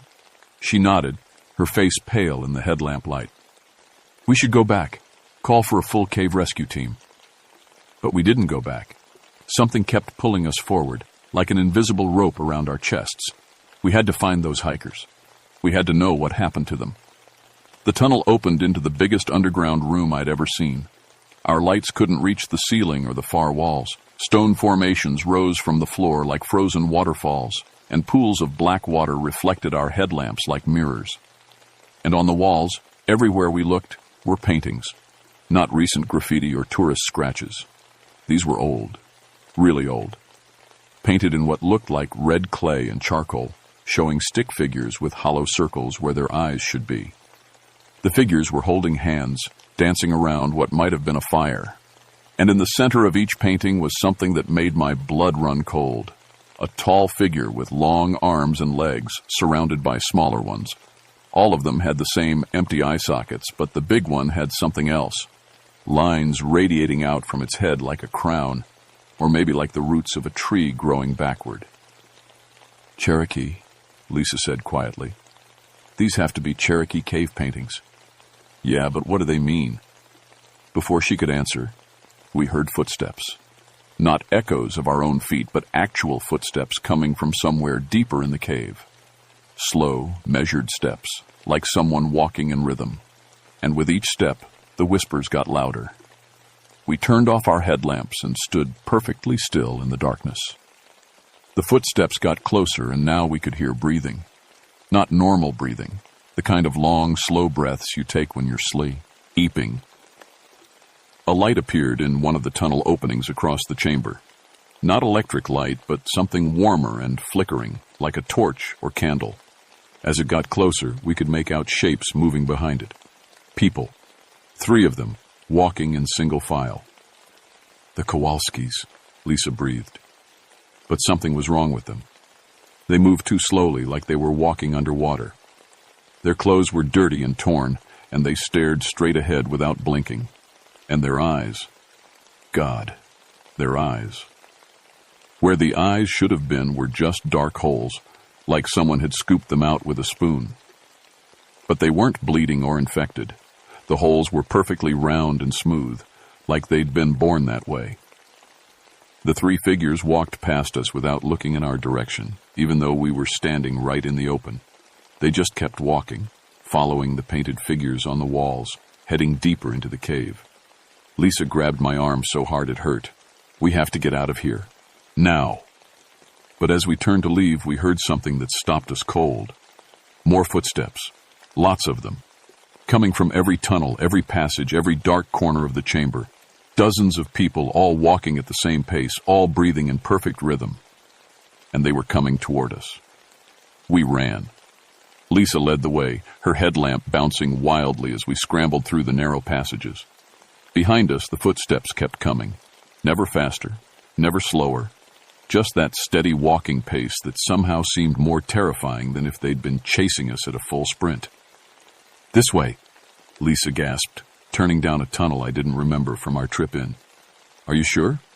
No, but it's going up. We climbed over rocks and squeezed through cracks that scraped our shoulders raw. The sounds behind us never faded, never got farther away. If anything, they seemed to be coming from ahead of us now, too. Like we were being surrounded. I kept thinking about those empty eye sockets, how smooth they were, how the people with them had moved like sleepwalkers, but somehow knew exactly where. They were going in the dark. Lisa, stop. I grabbed her backpack. We need to think about this. Think about what? Those things back there? They're not things. They're people, the Kowalskis, and who knows how many others. She turned around, and in the light from her headlamp I could see tears streaming down her face. Greg, they don't have eyes. They don't have fucking eyes. I'd never heard Lisa swear before. In 8 years of working together, through every kind of emergency you could imagine, she'd never lost her cool. That scared me more than anything we'd seen so far. We need to find another way out, I said. There has to be more than one entrance to a cave system this big. We kept moving, trying to stay quiet. But the sound of our breathing seemed to echo everywhere. And always, just at the edge of hearing, were those footsteps. The tunnel we were in started to widen, and soon we could stand up straight again. The walls were different here, smoother, like they'd been worked by human hands. And there were more paintings, lots more. These showed the same hollow-eyed figures, but now they were doing things, hunting, building, and in every picture they were bringing people to the tall figure with the crown of lines, people with normal eyes who struggled and fought. But in the next panel, those same people would be shown with empty sockets, walking calmly alongside the others. It's a process, Lisa whispered. Whatever this is, it's a process. What kind of process? I don't know, but look at this. She was pointing to a section of wall covered in tally marks. Thousands of them, scratched into the stone with something sharp. At the bottom, in letters that looked more recent, someone had carved words in English. They take your eyes and keep your soul. Below that, in what looked like a child's handwriting, help us. My radio crackled to life, making us both jump. The sound was distorted, full of static, but I could make out a voice. Greg! Lisa! Where are you? I keyed the mic. This is Blackburn. We're in the cave system below the gorge trail. We need backup, full rescue team. Something's wrong down here. Static. Then, Greg, come deeper. It's wonderful down here. The voice was mine. My own voice, coming through the radio, telling us to go deeper into the cave. Lisa yanked the radio out of my hand and threw it against the wall. It shattered, pieces scattering across the stone floor. "That wasn't you," she said. "I know." "That was your voice, but that wasn't you." "I know." We heard singing. It was coming from everywhere at once, voices blending together in harmony. The words were in a language I didn't recognize, but the melody was beautiful.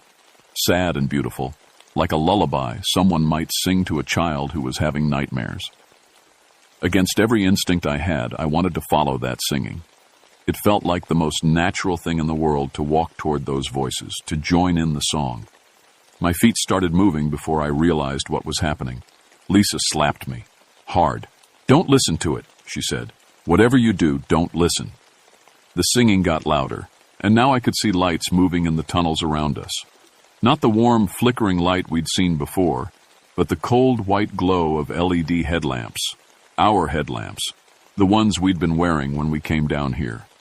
But we were still wearing our headlamps. A figure stepped out of one of the side passages. It was me.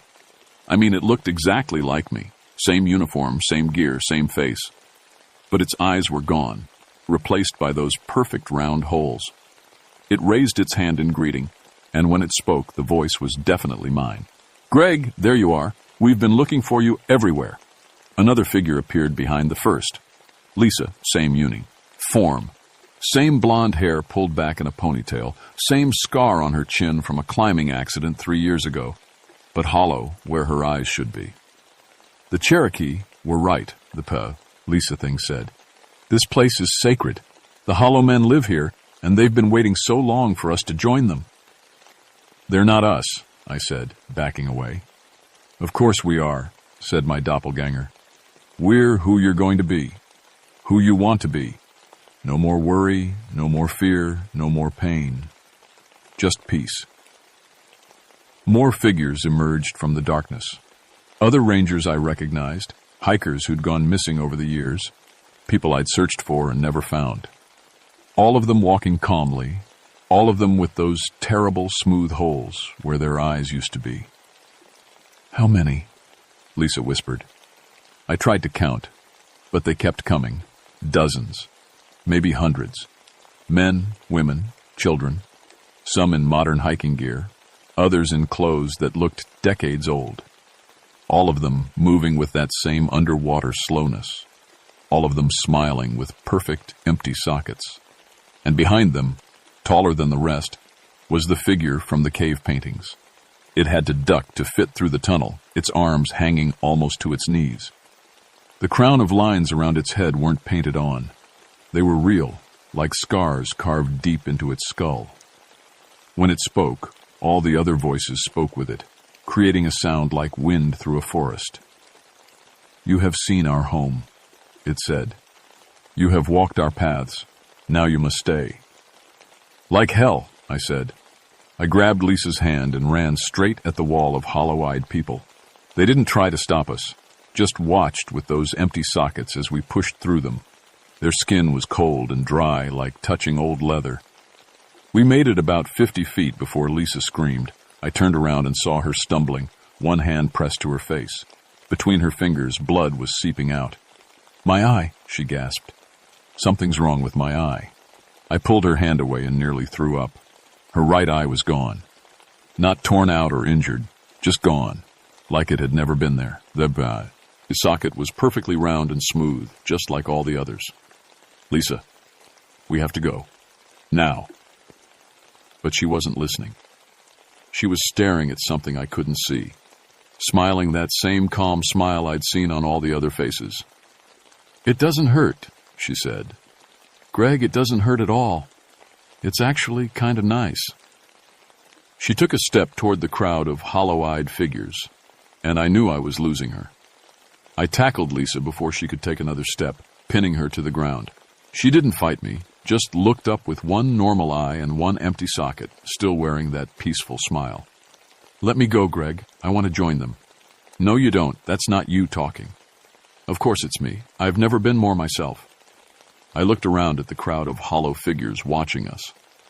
They weren't coming closer, just standing there patiently, like they had all the time in the world. Maybe they did. The tall figure with the crown of scars stepped forward. Up close, I could see that it had been human once. The bone structure was wrong now, stretched and elongated, but underneath I could make out what might have been Cherokee features. Its voice was like grinding stone. She understands now. The fear is gone. The pain is gone. Only peace remains. What are you? We are the Hollow Men. We were here when your people came, when they built their trails and their towns on our sacred places. We tried to warn them, but they would not listen. You're killing them. We are saving them. Your world is full of suffering. Here there is no hunger, no loneliness, no death. Only the eternal dance. As it spoke, the hollow-eyed figures around us began to move in slow circles, holding hands, swaying to music I couldn't hear. Lisa tried to get up and join them, but I held her down. The Cherokee knew, the creature continued. They left offerings, stayed away from our tunnels. But then the settlers came, and the hikers, and the climbers. So many lost souls, wandering in the darkness above. We gave them light. I thought about all the missing person reports over the years. All the search and rescue operations that turned up nothing. All the families who never got answers. How long has this been going on? Time has no meaning here. We have danced since the mountains were young. Lisa had stopped struggling. She was humming along with whatever music the Hollow Men were hearing, her face completely relaxed. When she looked at me, there was no recognition in her remaining eye. Lisa, listen to me. You're a ranger. You help people. You've saved lives. I'm saving you now, she said. Can't you see how beautiful this is? The truth hit me like a physical blow. This wasn't some ancient evil or supernatural curse.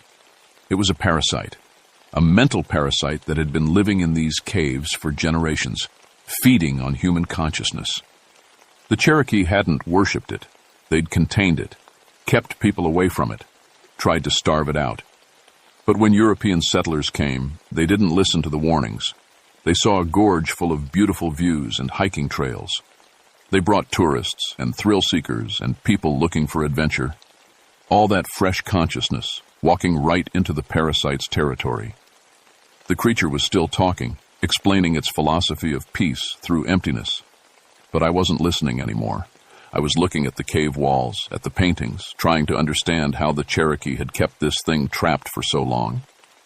Then I saw it. In the older paintings, the ones done in different colors, the Hollow Men weren't dancing. They were confined to the deepest parts of the cave, surrounded by symbols that looked like barriers or walls. The Cherokee hadn't worshipped this thing. They'd been its prison guards. And something had broken the prison open. The hiking trails, I said out loud. What?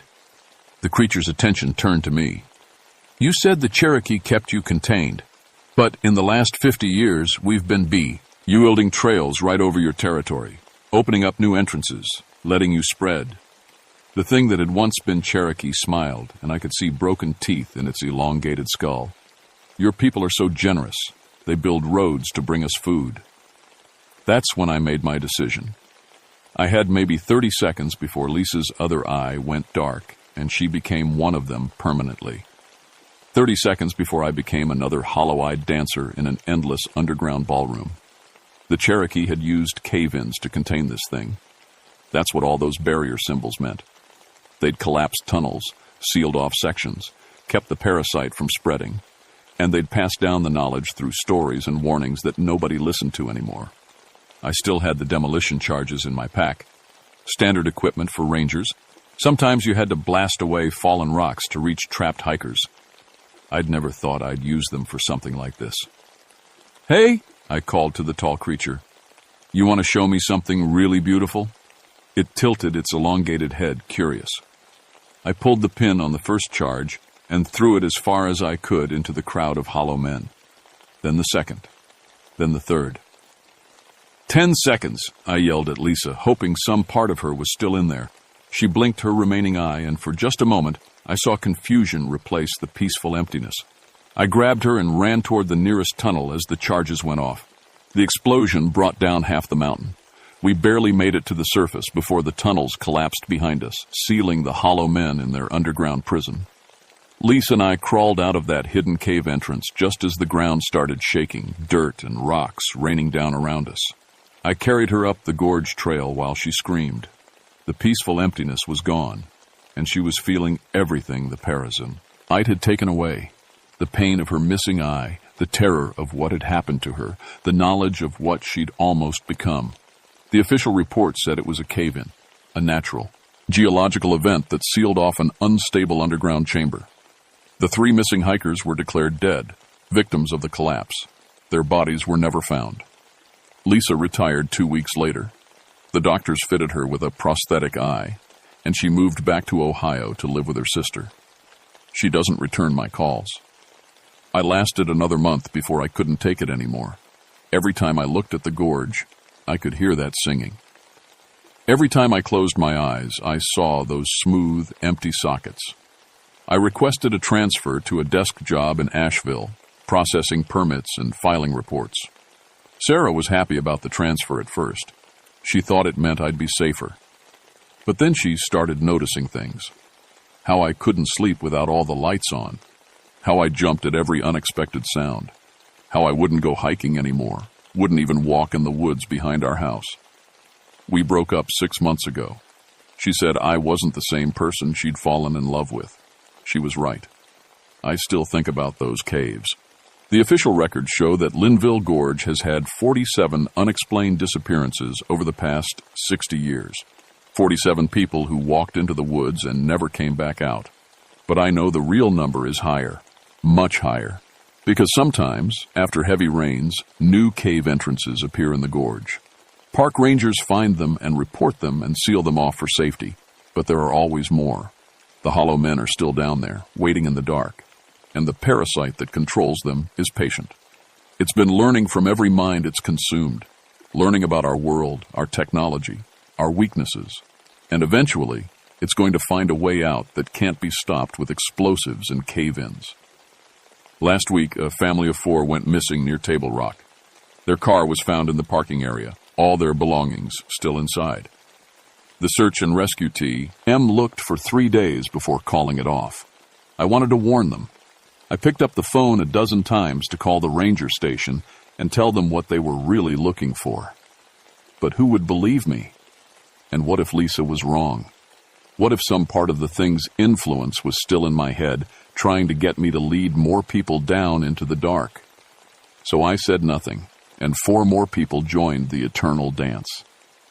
I've started having dreams about hollow eyes again. Sometimes I wake up and rush to the bathroom mirror, terrified that I'll see empty sockets staring back at me. So far, my eyes are still there, still working, still seeing things I wish I could forget. But I know it's only a matter of time. The hollow men are patient, but they never forget. And once you've been in their caves, once you've heard their song, you belong to them forever. The Cherokee had a saying, "Some hungers can never be satisfied, only contained." I don't think we've contained this one. I think we've just made it angry. And late at night, when the wind blows through the gorge, I swear I can still hear them singing. If you ever find yourself hiking in Linville Gorge and you hear beautiful music coming from somewhere underground, don't listen. Don't follow it. And whatever you do, don't look directly at anyone you meet on the trails. Sometimes the eyes you think you see aren't really there at all.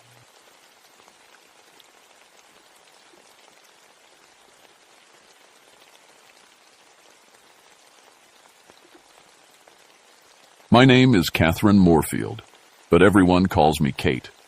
I've been a park ranger at Grandfather Mountain for 11 years now, and I thought I knew every animal that lived in these North Carolina woods. I have a PhD in zoology and spent most of my adult life studying wildlife. Bears, deer, wildcats. I've tracked them all. I even wrote papers about them for science journals. But I was wrong about knowing everything in these mountains. It was September 1982, and the leaves were just starting to turn orange and red. Tourists came from all over to see the fall colors, especially up at the mile-high swinging bridge. That's where the trouble started. A family from Tennessee showed me some pictures they took near Rough Ridge Trail. At first I thought it was just shadows between the trees, but when I looked closer with my magnifying glass, I saw something that made my stomach drop. There was a figure standing behind a big oak tree, tall, covered in dark fur, watching the family take their photos. "Ma'am, what do you think that is?" the father asked me. I handed back the photos, trying to keep my voice steady. "Probably just a black bear standing up to get a better look around. They do that sometimes." But I was lying. In 11 years of studying bears, I'd never seen one that tall. This thing had to be at least 8 feet, maybe more. And the way it stood, too much like a person. That night, I couldn't sleep. I kept thinking about those pictures. The next morning, I drove out to my research station, a small cabin about 2 miles from the nearest hiking trail. I use it to study animal behavior and track wildlife movements. It's quiet out there. The perfect place to think. As I walked the trail to Rough Ridge, something felt wrong. The forest was too quiet. No birds singing, no squirrels chattering. Even the wind seemed to whisper instead of blow. After 20 minutes of hiking, I found the spot where the family took their pictures. I set up my camera equipment and started looking for signs, footprints, broken branches, anything that might tell me what they really saw. That's when I found them. Hair samples caught on a thorn bush, long, coarse hair that was reddish-brown, almost rust-colored. I carefully put them in a plastic bag and labeled it. Back at the station, I looked at them under my microscope. They didn't match anything in my reference books. Not bear hair, not deer, not any animal I knew lived in North Carolina. I should have stopped there. I should have sent the samples to the state lab and waited for their report. But I was curious, and curiosity has always been my weakness. Over the next few days, I kept going back to that area. I set up trail cameras, hoping to catch whatever it was on film. But every morning, I'd check the cameras and find the same thing. Hours of static, like something was interfering with the signal. On the 4th day, I found the footprint. It was in the soft mud beside Boone Fork Creek, about a mile from where the family saw their bear. The print was 18 inches long and looked almost human, except for the size and the long toes. I took photos from every angle and made a plaster cast. That night, I called my research partner, Dr. James Whitlock. He worked at the university and helped me with my bear studies. "Jim, I need you to come up here and look at something." "What kind of something, Kate?" I stared at the plaster cast sitting on my kitchen table. Something that shouldn't exist. Jim arrived the next morning with his usual smile and a thermos of coffee. He was 10 years older than me, with gray hair and kind eyes behind wire-rimmed glasses. We'd worked together for 5 years, and he never made fun of my ideas, even the crazy ones. "So, what's got you so worked up?" he asked, setting his equipment bag on my porch. I showed him the photos first, then the hair samples, and finally the plaster cast. His smile faded as he studied each piece of evidence. "Kate, this is..." He picked up the cast and turned it over in his hands. "This can't be real." That's what I thought. But look at the detail in the footprint. See how deep it is? Whatever made this weighs at least 600 pounds, probably more. And look at the stride length in the photos, 8 feet between prints. Jim was quiet for a long time. Finally he said, "We need to go back to where you found this." We hiked out to the creek together. The morning was beautiful, with sunlight filtering through the yellow leaves. But as we got closer to the spot, that strange quiet settled over the forest again. No animal sounds at all. "You feel that?" I whispered. Jim nodded, like everything's holding its breath. We found more footprints along the creek bank. Jim took measurements while I searched for more hair samples. We worked in silence, both of us focused on documenting everything we could find. That's when we saw the trees. About 50 yards upstream, several large oaks had been bent over and twisted together, forming what looked like a shelter or nest about 12 feet off the ground. The trees weren't broken. They were bent, like something incredibly strong had shaped them on purpose. "Kate, come look at this." Jim was kneeling beside one of the twisted trees, running his hand along the trunk. Deep gouges ran down the bark, 4 parallel lines like claw marks, but too big for any animal I knew. "Whatever did this has hands," he said quietly. Look at the thumb mark here. I felt cold despite the warm September air. We need to measure everything and get out of here. But as I said it, we heard something that made us both freeze. A low, rumbling sound, like a growl, but deeper. It seemed to come from everywhere at once, echoing through the trees. "Jim," I whispered. "Back to the truck. Now." We packed our equipment as quickly as we could, trying not to make any sudden movements. The growling stopped, but I could feel something watching us. The hair on my arm stood up, and every instinct told me to run. We made it back to my research station without incident, but both of us were shaken. Jim helped me organize all our evidence while I made notes in my field journal. "Kate, what if this is real?" he asked. "What if there really is something out there?" Before I could answer, we heard a sound that made us both jump. Something hit the side of the cabin, hard. We ran to the window and looked out, but saw nothing except trees swaying in the wind. Then we heard it again. This time we saw a large rock bounce off a tree about 20 feet away. I grabbed my binoculars and scanned the tree line. "There," I whispered, handing Jim the binoculars. "Behind that big pine." Jim adjusted the focus and went very still. After a moment, he lowered the binoculars and looked at me with wide eyes. "Kate, we need to call this in. Right now." "What did you see?" "Eyes. Big, dark eyes. And they were watching us." We spent that evening trying to decide what to do. Jim wanted to contact the State Wildlife Department immediately. I wanted to gather more evidence first. We finally agreed to spend one more day investigating, then make our report. We should have called that night. The next morning, Jim didn't show up at the station. I waited until noon, then drove to his hotel in Banner Elk. The desk clerk said he'd checked out early that morning, but hadn't said where he was going. I tried calling his cell phone, but there was no answer. A bad feeling settled in my stomach as I drove back to Grandfather Mountain. Jim wouldn't just leave without telling me. I found his rental car parked at the Rough Ridge trailhead. The driver's door was open, and his camera bag sat on the passenger seat. But Jim was nowhere to be found. I called his name as I followed the trail toward the Sulwa Creek. No answer. The forest was dead quiet again, like it had been the day before. I found his notebook about halfway to the creek, pages scattered by the wind. That's when I saw the blood. Drops of blood led from the scattered notebook pages deeper into the forest, away from any trail. I followed them, calling Jim's name and trying to stay calm. But my hands were shaking as I held my radio. "Base, this is Ranger Moorfield. I need backup at Rough Ridge Trail. Possible missing hiker." The radio crackled. "Copy, Kate. What's the situation?" "I found an abandoned vehicle and signs of trouble. Send a search team." "On the way. ETA 20 minutes.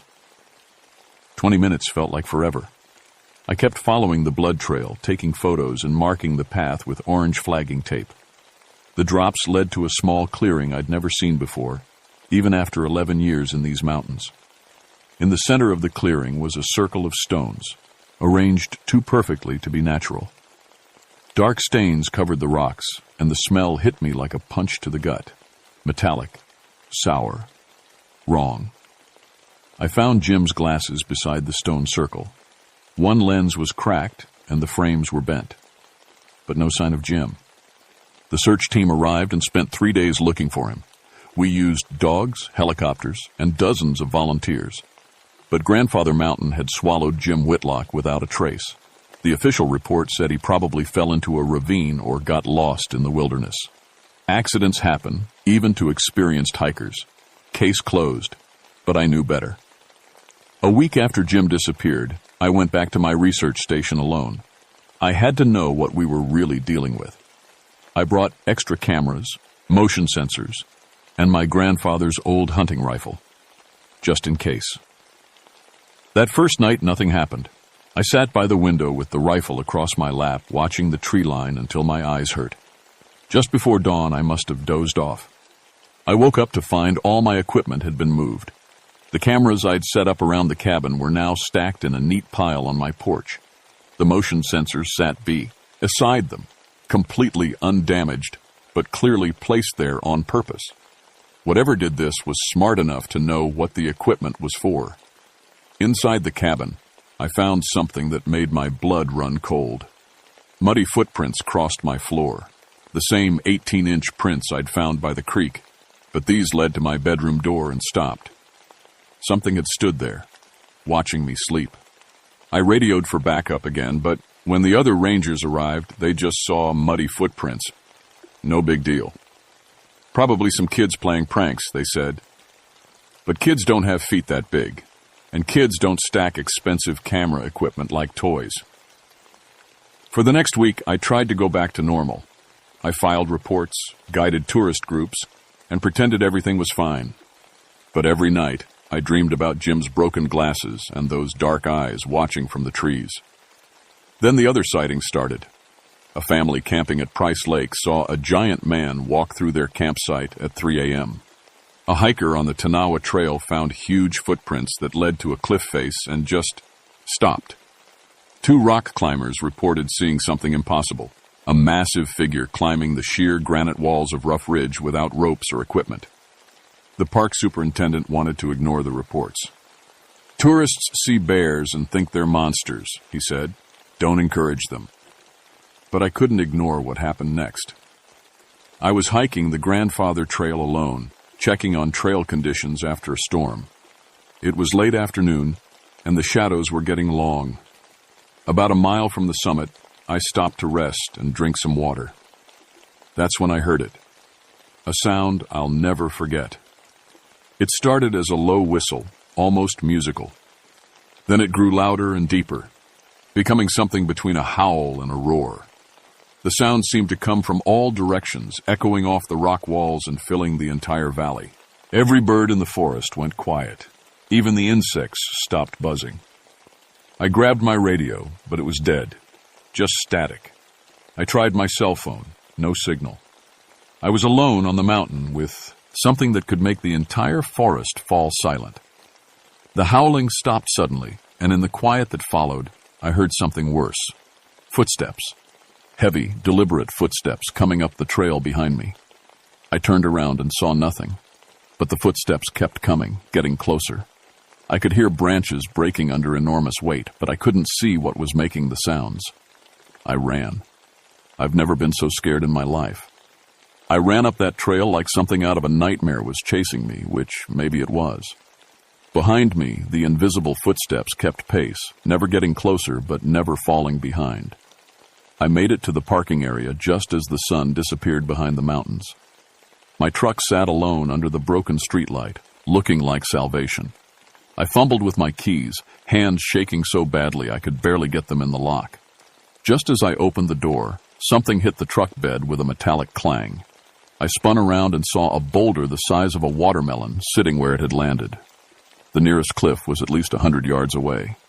Nothing could throw a rock that size that distance. Nothing human, anyway. I drove home with my hands white-knuckled on the steering wheel, checking my mirrors every few seconds. In the darkness behind me, I swore I could see 2 large eyes reflecting my taillights. That night, I called my sister in Charlotte. "Sarah, I need to ask you something, and I need you to be honest." "What's wrong, Kate? You sound terrible." "Do you think I'm losing my mind?" There was a long pause. "Why would you ask that?" I told her everything. The photos, the footprints, Jim's disappearance, the impossible things I'd been seeing. When I finished, she was quiet for a long time. "Kate, maybe you should take some vacation time. Come visit me for a while." "So you think I'm crazy?" "I think you're under a lot of stress, and stress can make us see things that aren't there." But I knew what I'd seen was real, and I was going to prove it. The next morning, I drove to Cherokee to visit the tribal museum. If something that big was living in these mountains, the Cherokee would have stories about it. They'd been here long before any white settlers arrived. An elderly Cherokee man named Joseph Crow Feather worked as a guide at the museum. When I told him what I was looking for, his face got very serious. "You've seen the Guardian," he said quietly. "Guardian? Come with me." He led me to a storage room behind the main exhibits and pulled out an old wooden box. Inside were dozens of photographs and documents. some so old the paper was yellow and brittle. My grandfather told these stories, and his grandfather before him. Joseph said, handling the papers carefully. There have always been guardians in the sacred places. They protect the mountain from those who would harm it. He showed me drawings that made my heart stop. Tall, human-like figures covered in dark fur, standing among the trees of Grandfather Mountain. Some of the drawings were hundreds of years old. They usually avoid humans, Joseph continued, but if someone threatens their territory or their family, they will defend it. Family? There are several living on Grandfather Mountain, have been for generations. They're intelligent, more than most people realize, and they're very protective of their young. I thought about Jim, about his broken glasses beside that stone circle. What happens if someone gets too close? Joseph's expression grew dark. The guardian decides if they're a threat. If they are. He didn't finish the sentence. I drove back to Grandfather Mountain with a new understanding. This wasn't just some unknown animal. It was a family of intelligent beings protecting their home. And Jim and I had stumbled into their territory. Ori with cameras and measuring equipment, acting like researchers instead of visitors. But I had to know what happened to Jim. That evening, I returned to my research station one last time. I brought no cameras, no scientific equipment, just a small gift, a bag of apples from my grocery trip. Joseph had told me the guardians appreciated offerings of food, especially fruit. I placed the apples on a tree stump about 50 yards from the cabin and sat on my porch to wait. The sun set behind the mountains, painting the sky orange and purple. For the first time in weeks, the forest didn't feel threatening. As darkness fell, I heard them coming. Footsteps in the trees, multiple sets moving carefully through the undergrowth. They circled the cabin slowly, and I caught glimpses of massive shadows between the trees. I stayed very still, trying to show I wasn't a threat. Finally, one of them stepped into the small clearing in front of my cabin. It was enormous, at least 10 feet tall and covered in thick, reddish-brown fur. Its face was like a mixture of human and ape, with intelligent dark eyes that studied me carefully. It moved with surprising grace for something so large, each step deliberate and controlled. Behind it, I could see two others watching from the tree line. One was smaller, maybe 8 feet tall. The other looked young, staying close to what I assumed was its mother. A family, just like Joseph had said. The large one, the guardian, picked up the bag of apples and examined it. Then it looked directly at me and nodded once, a clearly human gesture. I stood up slowly, keeping my hands visible. "I'm sorry," I said quietly. "I didn't know this was your home." The guardian tilted its head, listening. It seemed to understand. "My friend," I continued, "the man with glasses. What happened to him?" The guardian's expression changed, becoming sad somehow. It walked to the edge of the forest and gestured for me to follow. Against every survival instinct I had, I went with it. The guardian led me through the dark forest, moving silently despite its massive size. We walked for what felt like an hour, going deeper into the mountains than I'd ever been. Finally, we arrived at a hidden valley I never knew existed. In the center of the valley was a cave, and beside the cave was a small mound of stones. Flowers had been placed on top of the stones, mountain laurel and rhododendron blossoms. It was a grave. The guardian watched as I approached the stone mound. Beside it, I found Jim's notebook and his favorite pen. Someone had arranged them carefully, respectfully. I looked up at the guardian, tears in my eyes. He was my friend. The creature made a low, mournful sound. Then it did something I'll never forget. It placed one enormous hand gently on my shoulder, a gesture of comfort and apology. Through gestures and expressions, the guardian told me what happened. Jim had returned to the forest alone, trying to set up cameras near their family's den. The guardian had tried to warn him away, but Jim was scared and ran. In his panic, he fell from a cliff and broke his neck. The guardian had found him and brought him to this peaceful place, burying him with the respect one shows a lost traveler. They weren't monsters. They were people, in their own way. I spent an hour at Jim's grave, saying goodbye to my friend and colleague. When I was ready to leave, the guardian led me back toward the forest edge. At the boundary of their territory, it stopped and looked at me one final time. I understood. This was goodbye. I was welcome to leave, but I couldn't come back. This was their home, and they'd shown me more mercy than they'd probably shown anyone in generations. I submitted my final report to the Park Service the next week. Equipment malfunction and human error was my official explanation for the strange readings and unexplained phenomena. Dr. James Whitlock had died in an unfortunate hiking accident. Case closed, but I didn't stay. Every day at work reminded me of what I knew and couldn't tell anyone. 3 months later, I resigned from the Park Service and moved to Colorado. I still study wildlife, but now I work for a private research organization that investigates unusual animal sightings. Officially, I'm a cryptozoologist, a scientist who studies hidden animals. Unofficially, I help people understand when they've encountered something beyond normal science. The Cherokee were right about guardians living in sacred places. Over the years, I've found evidence of similar families throughout the Appalachian Mountains. They're always protective of their territory, always intelligent, and always misunderstood by the humans who occasionally cross their paths. I've learned to recognize the signs: wildlife avoiding certain areas, unexplained sounds in the forest, and the feeling of being watched by intelligent eyes. When hikers bring me photos of strange bears or stories about impossibly large footprints, I know what they've really seen. Most of the time, I can convince them to leave these families alone. Sometimes I can't. Last month, a logging company in West Virginia found enormous footprints near their worksite.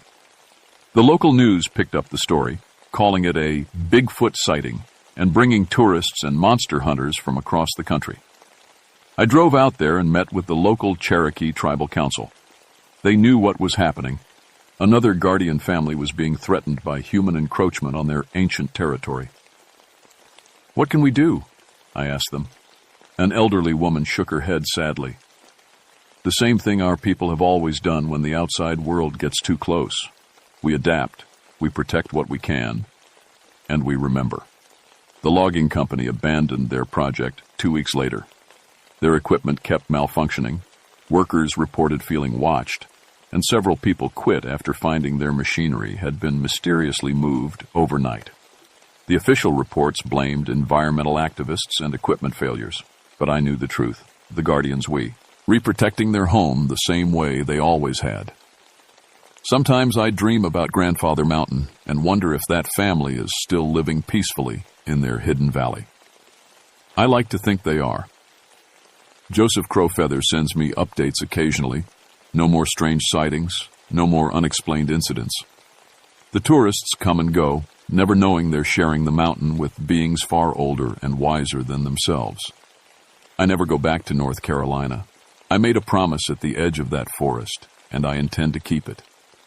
But sometimes, when I'm researching other sightings in other mountains, I find myself hoping that more people will learn what I learned in that dark valley.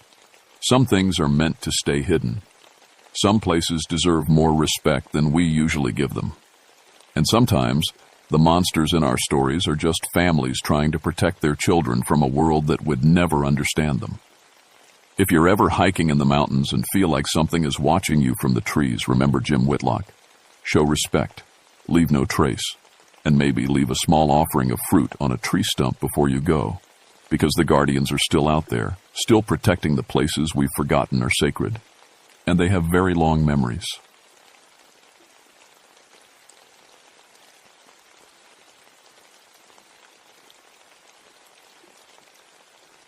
My name is Harold Ridgway, but everyone called me Hal.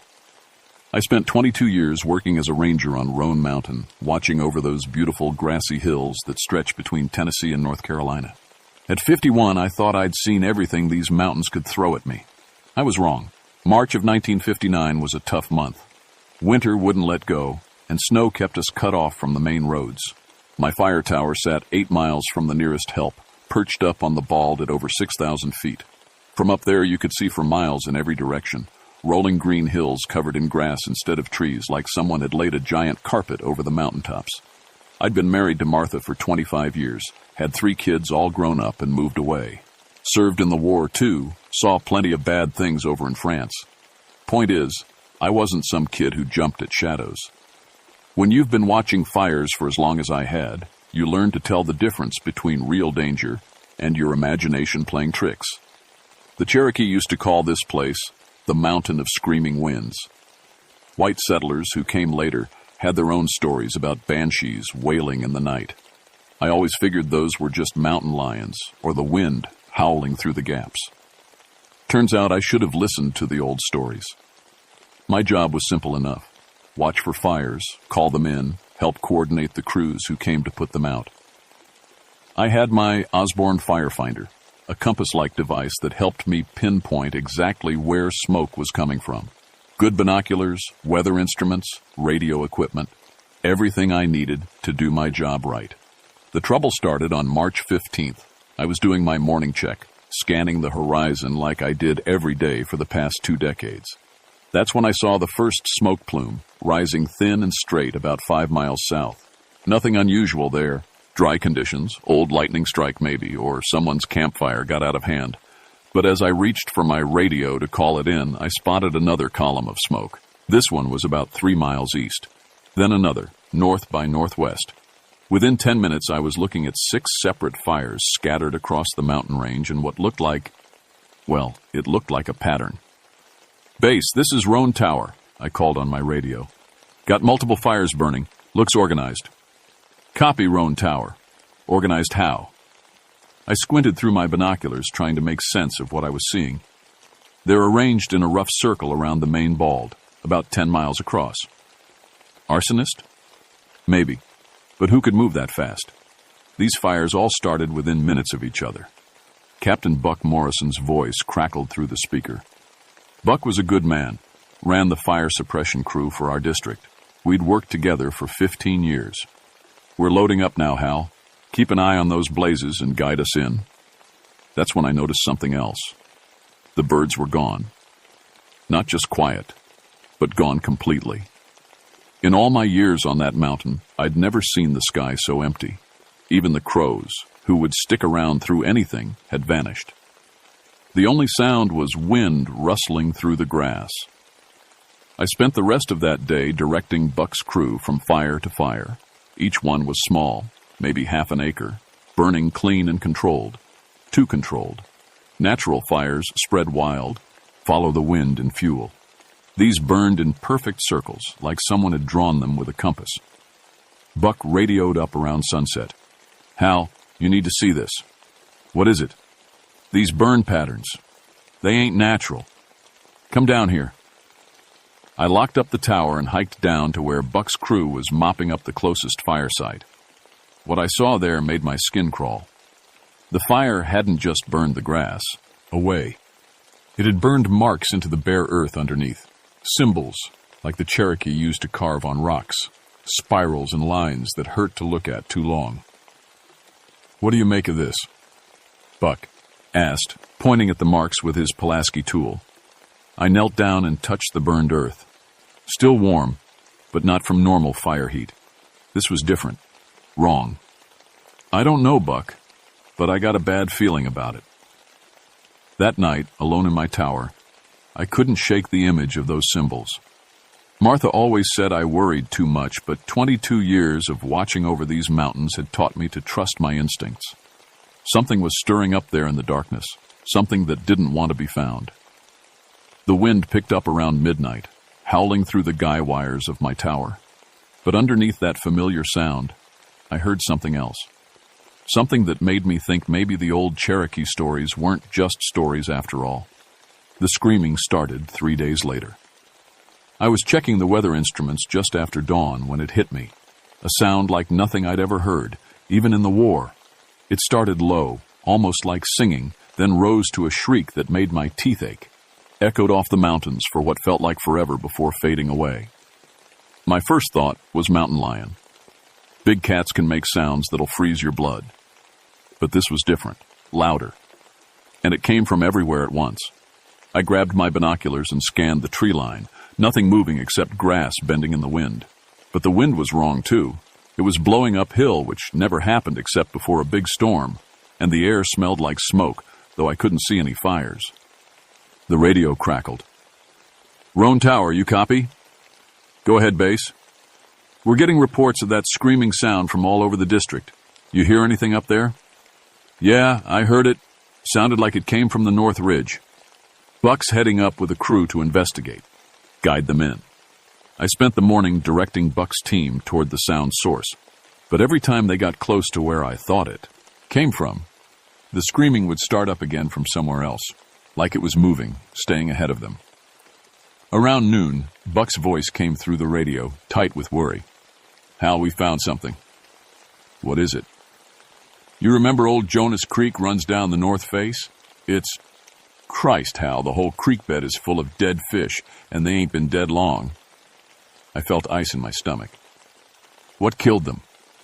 That's just it. They look burned. From the inside out. I told Buck to bring one of the fish up to the tower. When he arrived an hour later, sweating and pale, he handed me a trout that should have been swimming in cold mountain water. Instead, it was cooked through like someone had dropped it in boiling oil. Water temperature was normal, Buck said, wiping his face with his sleeve, but every fish for half a mile downstream looks just like this one. That afternoon, the screaming came again, closer this time and angrier. The sound made my radio equipment go crazy, speakers crackling and popping like a short circuit. But when the screaming stopped, everything worked fine again. Buck and his boys were setting up camp at the base of my tower when it happened. They'd decided to stay overnight, try to catch whatever was making the sound. Good men, all of them. I'd worked with most for years. We were sharing coffee and sandwiches around their camp stove when young Tommy Martinez pointed toward the eastern ridge. Look at that. A wall of flame was rising from the ridgeline, but not spreading like normal fire. It was moving in a straight line like someone drawing with a burning stick across the mountainside. And it was moving fast. That's impossible, Buck muttered, reaching for his radio. Fire don't burn in straight lines. But it did. We watched it trace a perfect line from one end of the ridge to the other, then stop. Just stop, like someone had turned of an FA switch. Base, this is Morrison. We need air support. Got a fire moving in an unnatural pattern on the east ridge. Define unnatural, Buck. Buck looked at me, then at his men. It's burning geometric shapes, Base. And it's moving against the wind. The silence on the radio lasted a long time. Finally, copy that, Morrison. Air support is 20 minutes out. But 20 minutes was too long. The line of fire began moving again, this time in a different direction. Then another line started from the south ridge, and another from the west. They were drawing something, connecting the burned symbols from 3 days ago. Tommy was the first to figure it out. It's making a star, he said, pointing at the pattern of fire spreading across the mountainsides. Look, you can see it from up here. He was right. The fires were burning in straight lines that would connect the original 6 fire sites in a perfect 6-pointed star, and we were sitting right in the middle of it. That's when the screaming came again, so loud it knocked Tommy off his feet, but this time I could hear words in it. Not English, not any language I knew, but words all the same. Old words that made my bones ache just hearing them. Buck was shouting into his radio, trying to coordinate with the air support when the temperature dropped 20 degrees in as many seconds. Our breath started showing in the cold air, even though it had been warm all day. Something's coming, I said, though I didn't know how I knew it. Buck looked up at me, his face pale in the firelight. What's coming, Hal? Before I could answer, the screaming started again. But now it wasn't coming from the ridgelines. It was coming from directly below us, rising up through the wooden floor of the fire tower like the mountain itself was crying out in pain. The star of fire was almost complete, and whatever was making that sound was getting ready to show itself. The helicopter arrived just as the last line of fire closed the star. I watched from my tower as it circled the burn pattern, the pilot's voice crackling over our roo. Audio. Base, this is Air 7. I'm looking at the damnedest thing I ever saw. These fires are burning in perfect geometric lines, and they're all burning uphill against the wind. Buck keyed his radio. Can you drop suppression on them? Negative. They're too spread out and too organized. This isn't natural, boys. That's when Tommy started screaming. I looked down from the tower to see him standing at the edge of camp, pointing toward the center of the clearing. At first, I didn't see anything. Then the air began to shimmer like heat waves, even though the temperature was still dropping. Something was rising from the burned earth, tall and thin, made of smoke and flame, but shaped like a person. A woman, I thought, with long hair that moved like fire and arms stretched wide like she was calling to the sky. Jesus Christ, Buck whispered into his radio. Base, we need backup.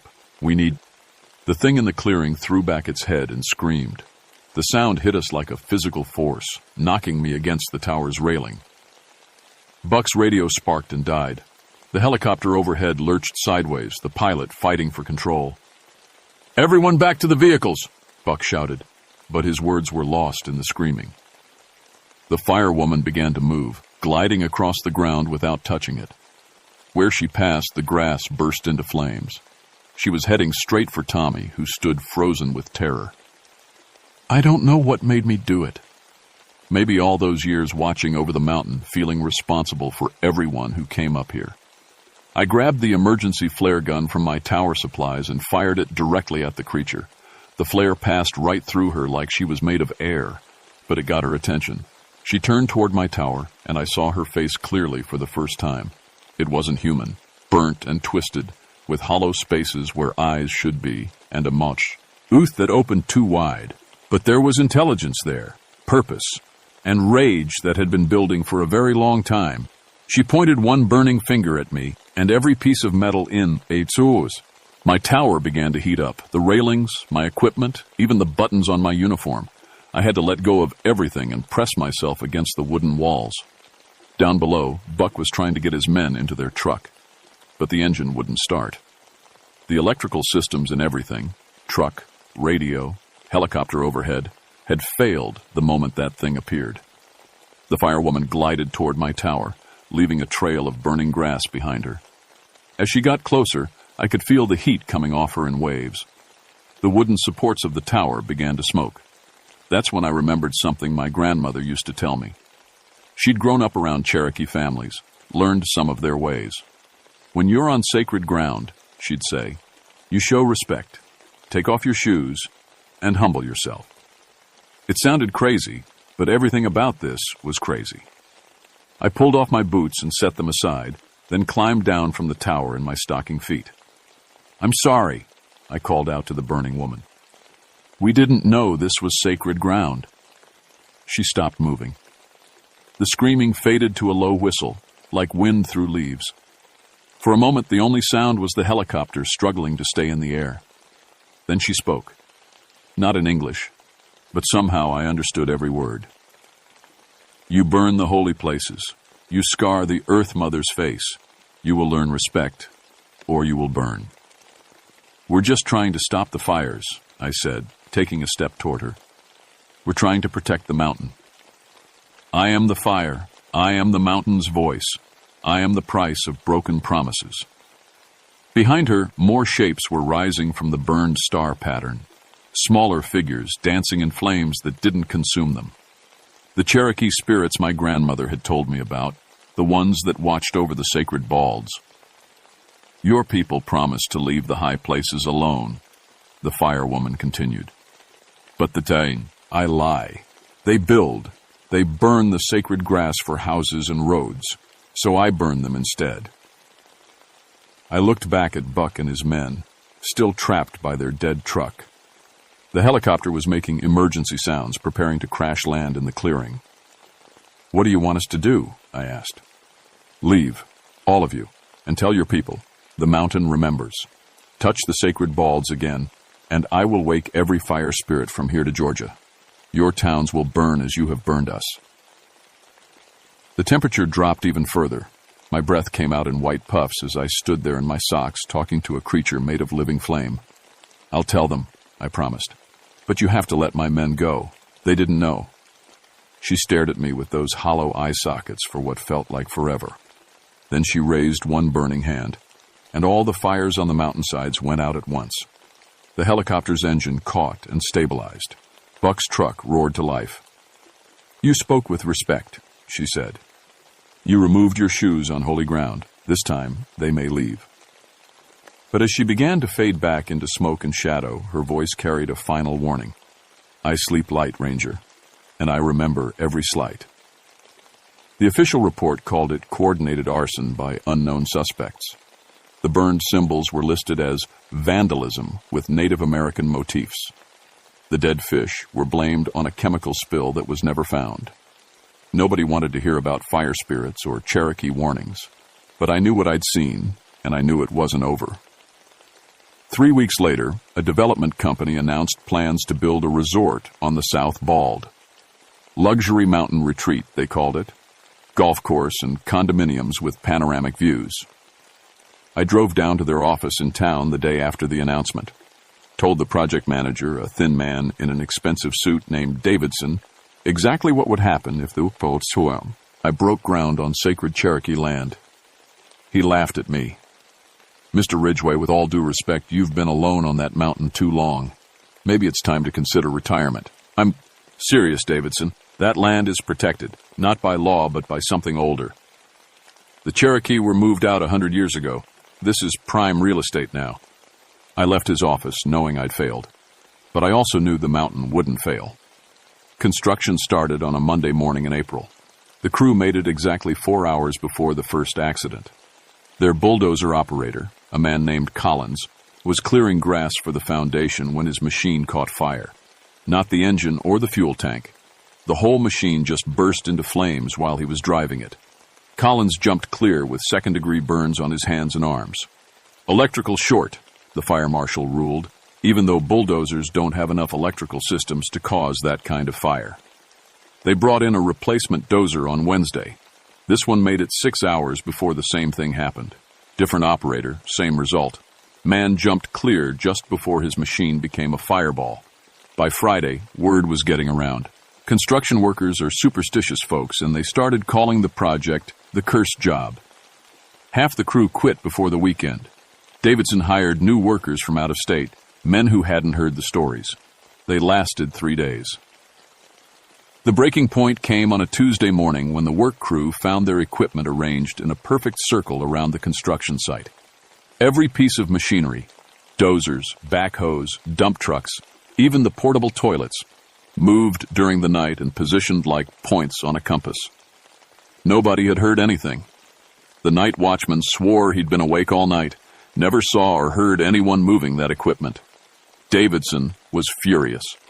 He accused the local workers of sabotage, brought in security guards, set up floodlights around the whole site. That night I was in my tower when the screaming started again, louder than before, and Greer. The sound rolled down the mountain like thunder, echoing off every ridge and valley. The security guards quit before dawn. When Davidson arrived at the job site the next morning, he found all his equipment exactly where it had been the day before. But every piece of metal was twisted and melted like it had been through a forge. The insurance company refused to pay. They said the damage was inconsistent with any known natural phenomenon or act of vandalism. Davidson tried to sue everyone he could think of, the county, the state, even me personally. But the lawyers all told him the same thing. He couldn't prove anyone had done anything to his equipment. The project died within a month. Davidson's company went bankrupt trying to replace machines that kept mysteriously catching fire or melting overnight. But the mountain wasn't finished with him. Davidson wouldn't let it go.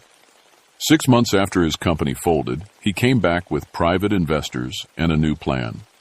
Heritage Resort, he called it, celebrating the natural beauty and Native American history of the region. The irony wasn't lost on anyone who knew the real story. He'd learned from his mistakes, though. This time, he started small. A single cabin built just outside the Sacred Bald, far enough from the worst incidents, but close enough to claim the mountain views his investors wanted. For 3 weeks, construction went smoothly. The workers were careful, respectful. They even brought in a Cherokee elder from the reservation to bless the ground before they started. But the elder, an old man named Joseph Crow Feather, took one look at the site and shook his head. "This is not right," he told Davidson. "The mountain spirits are still angry. Building here will only make it worse." Davidson ignored him.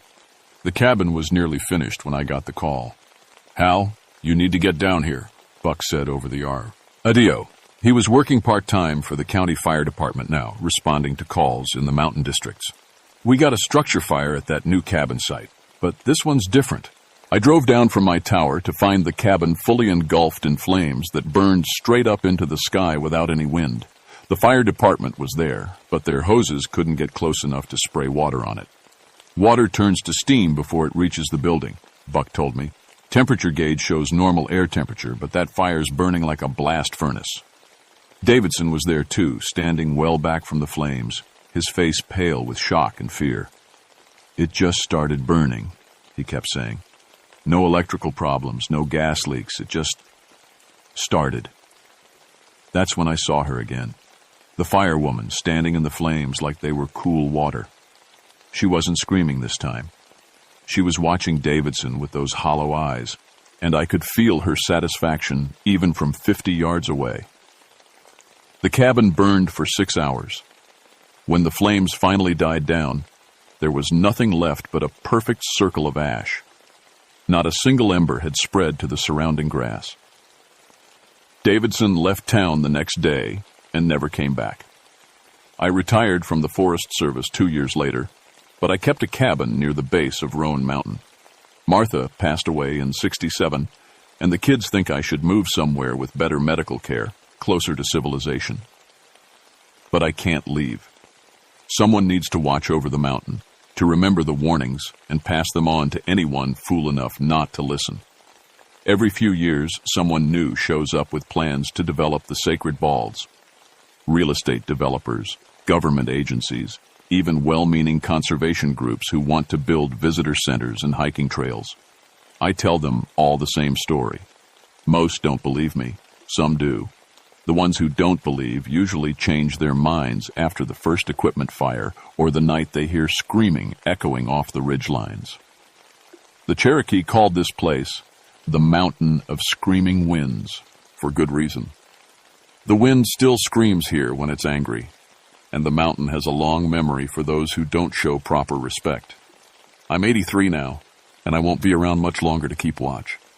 But I've been teaching the story to my grandson, young Hal Jr., and he's been teaching it to his kids, because the firewoman wasn't lying when she said the mountain remembers. I've seen her twice more over the years, always when someone threatens the sacred places. She's still there, still watching, still ready to defend the high country that the Cherokee knew was holy long before the first white man ever set foot in these mountains. So if you're ever up on Roan Mountain, walking those beautiful grass balds that stretch out like green carpets under the sky, remember to show respect. Take off your shoes if you can. Say a quiet thank you to the spirits who keep this place safe. And if you hear screaming in the wind, don't ignore it. That's the mountain's voice, warning you that some places are too sacred to disturb. The fire spirits are still there, sleeping light and remembering everything. And fire, once awakened, burns until there's nothing left to burn.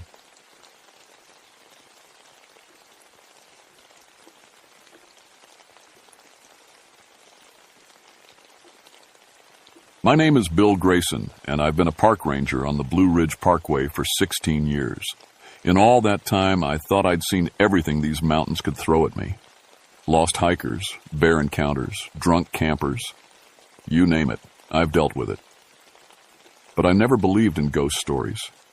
Not until November of 1976. I was 43 then, divorced for 5 years, and living alone in a small ranger cabin near Waynesboro. My job was visitor services and historical interpretation, which meant I knew every Civil War battlefield, every old cemetery, and every local legend from here to Asheville. The tourists love the ghost stories, especially around Halloween. I'd roll my eyes and tell them the real history instead. Ghost stories are just tourism marketing, I used to say. People want to be scared, so we give them what they want. Cataract Falls sits in a deep hollow about 3 miles from the main parkway. It's a beautiful spot. 100-foot waterfall tumbling down moss-covered rocks, surrounded by thick rhododendron bushes that bloom pink in spring. Most visitors never make it there because the trail is steep and rough. No cell phone coverage, no easy parking. Just you, the forest, and the sound of water. The trouble started in early November when the summer crowds were gone and the leaves had mostly fallen. 3 different visitors came to the ranger station in 1 week, all telling the same strange story. They'd hiked to Cataract Falls and heard a woman crying somewhere near the water. When they tried to find her, they couldn't see anyone, just the sound of sobbing that seemed to come from everywhere and nowhere at once. Probably just the wind through the rocks, I told them. Sound carries funny in that hollow. But then Mrs. Patterson from Richmond came in on a Thursday morning, shaking like a leaf. She was maybe 60, the kind of proper Southern lay, who wouldn't make up stories for attention.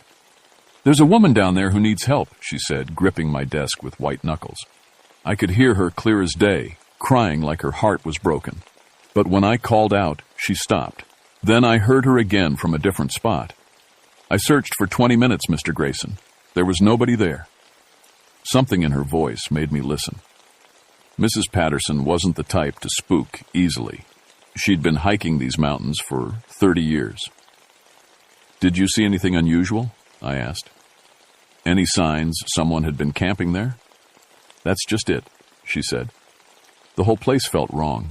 Cold, even though it was a warm day. And the waterfall. I know this sounds crazy, but it seemed like it was crying too." I assured her I'd check it out, mostly to put her mind at ease. But as I gathered my gear that afternoon, first aid kit, radio, flashlight, camera, I found myself thinking about the old stories. The locals had always whispered about Cataract Falls. Something about a Civil War widow who lost her children. But I'd never paid much attention to folklore. The hike to the falls took me about an hour through bare November woods. Dry leaves crunched under my boots, and the air smelled of wood smoke from distant cabins. Everything seemed normal until I got within a quarter mile of the waterfall. That's when I noticed the silence. The birds had stopped singing. Even the squirrels were quiet. Just my footsteps and the growing sound of falling water ahead. I'd been to these falls 100 times, but something felt different. The air seemed thicker, harder to breathe, like a storm was coming, even though the sky was clear. When I reached the falls, I stood there for a long time, listening. The water crashed down into a pool maybe 20 feet across, then flowed away through the rhododendrons. Mist rose from where it hit the rocks, catching the late afternoon sun, beautiful and peaceful. But Mrs. Patterson was right about the cold. Even in my jacket, I felt a chill that seemed to come from inside my bones. I set up camp about 50 yards from the falls, close enough to hear anything unusual, but far enough back to stay dry. The plan was simple: spend the night, see if I could figure out what was spoking the visitors, then write a report for the park supervisor. Probably just echoes from the water, or maybe an injured animal hiding in the rocks. As the sun went down, the temperature dropped fast. I built a small fire and made coffee, enjoying the peace and quiet. This was why I loved the job. Moments like this when the mountains felt like home. Around 8 o'clock, I decided to take another look at the falls with my flashlight. That's when I heard it. A woman's voice, soft and sad, somewhere near the water. Not words exactly, just the sound of someone crying. The same thing the visitors had described. I stood perfectly still, listening hard, trying to figure out where it was coming from. The crying stopped. "Hello?" I called out. "Is someone there? Do you need help?" Silence. Just the waterfall and my own heartbeat. I swept my flashlight beam across the rocks, looking for any sign of a person. Nothing but wet stone and dripping moss. But as I turned to go back to my fire, I heard it again. Closer this time, and definitely coming from near the pool at the bottom of the falls. "Ma'am, I'm a park ranger," I shouted. "If you're hurt, I can help you." The crying turned into something that might have been words, too faint to understand. I scrambled down the slippery rocks toward the pool, my light dancing ahead of me. The sound seemed to move, leading me around the edge of the water. Then I saw the dress. It was hanging from a low branch maybe 10 feet from the water's edge. An old-fashioned dress, the kind women wore to church 100 years ago. Long sleeves, high collar, made of some heavy, dark fabric. But here's what made my skin crawl. It was soaking wet, dripping steadily onto dead leaves below. And there hadn't been any rain for 3 days. I approached it slowly, my flashlight beam shaking. The dress looked real enough, but how had it gotten there? And why was it wet? I reached out to touch it, and that's when the temperature around me dropped 20 degrees in about 2 seconds. My breath came out in white puffs, and frost began forming on the nearby rocks. The crying started again, much louder now, coming from right behind me. I spun around, sweeping my light in all directions. Nothing. But in the mist rising from the waterfall, just for a second, I thought I saw the shape of a woman. Tall and thin, wearing what looked like the same kind of dress hanging from the tree. When I blinked, she was gone. My radio crackled with static, even though I was supposed to be out of range. Through the noise, I could swear I heard a voice saying something about children. My flashlight flickered and dimmed, even though I'd put in fresh batteries that morning. I backed away from the dress, suddenly feeling like I was being watched. The crying had stopped again, but the cold remained. Everything in my training told me to stay calm, investigate, find a logical explanation. But everything in my gut told me to get out of there. I spent the rest of the night by my fire, jumping at every sound. The dress was still there in the morning, still dripping wet. I took pictures and bagged it as evidence, trying to convince myself there was a rational explanation. Back at the station, I called my friend Sarah Dennison, who worked as a historian for the Park Service. If anyone knew the real stories behind the local legends, it would be Sarah. "Bill, you sound terrible," she said when I described what had happened. "Are you sure you're feeling okay?" "I'm fine," I lied. "I just need to know about Cataract Falls. The old stories, I mean. What really happened there?" "Sess." Ara was quiet for a moment. "You mean about Martha Whitmore?" "Who's Martha Whitmore?"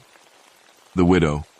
She lost her husband at Antietam in 1862, then came back to the mountains with her 2 young children. They were hiding from Union soldiers in some caves near the falls when there was a collapse. The children were killed, but Martha survived. Local stories say she went mad from grief and threw herself off the waterfall. I felt a chill that had nothing to do with the weather. When did this happen? November 1862, exactly 114 years ago this month. Sarah agreed to meet me at the falls the next morning. She was curious about the dress and wanted to examine it in the place where I'd found it. We hiked in together, carrying research materials and better camera equipment. "You know, I've always been fascinated by the Martha Whitmore story," Sarah said as we walked. "There are actually records of her in the National Archives. She was real, not just folklore. But the details about her death are unclear." The dress was still there, still wet. In daylight, it looked even stranger. The fabric was thick wool, hand-sewn with tiny stitches. The style was definitely from the 1860s, but it looked almost new. No fading, no moth holes, no signs of age. "This is impossible," Sarah said, examining it closely. "Even if someone left this here as a prank, wool doesn't stay this wet for 3 days without a water source. And look at these buttons. They're made of wood and bone, exactly like the ones from Civil War-era clothing." We photographed everything and took samples of the fabric. Sarah was excited by the historical implications, but I kept thinking about the crying woman I'd seen in the mist. I hadn't told her about that part yet. As we worked, the temperature began dropping again, even though it was a sunny morning. Our breath started showing in the air, and frost formed on the rocks near the waterfall. "Bill, this is weird," Sarah said, checking her thermometer. "It's 20 degrees colder here than it was 50 yards back up the trail." That is when we heard the voice. Clear as day, a woman speaking somewhere near the pool, not crying this time, but talking, like she was having a conversation with someone we couldn't see. "My babies," the voice said. "Where are my babies?" Sarah grabbed my arm, her eyes wide. "Did you hear that?" Before I could answer, we both saw her. A woman in a white dress standing waist-deep in the pool at the bottom of the falls. She was looking around frantically, as if searching for something. Her hair was long and dark, hanging wet around her shoulders. Her dress was the same style as the one we'd found, but this one was white instead of dark wool. "Ma'am," Sarah called out, starting toward the water. "Are you all right?" The woman turned toward us, and that's when I saw her face. Or where her face should have been. Instead, there was just a dark hollow, like looking into deep water at night. But somehow I could tell she was looking right at us. "Help me find them," she said, her voice carrying clearly despite the roar of the waterfall. "They're lost in the dark. They're afraid." Sarah had stopped moving, staring in shock. The woman began walking toward us, but her feet didn't disturb the water. She moved like she was floating just above the surface. "Sarah, we need to go," I said quietly. But Sarah was transfixed. "Martha? Is that Martha Whitmore?" The woman stopped. When she spoke again, her voice was filled with such pain that it made my chest hurt to hear it. "You know my name. Will you help me? Will you help me find my children?" "Where are they?" Sarah asked, taking another step toward the water. "In the cave. The rocks fell and I can't reach them. They've been crying for so long." Sarah looked back at me, and I could see she was thinking about actually helping this thing. The rational part of my brain was screaming warnings, but another part was feeling sorry for the woman. The grief in her voice was real, even if she wasn't. "Sarah, don't," I said.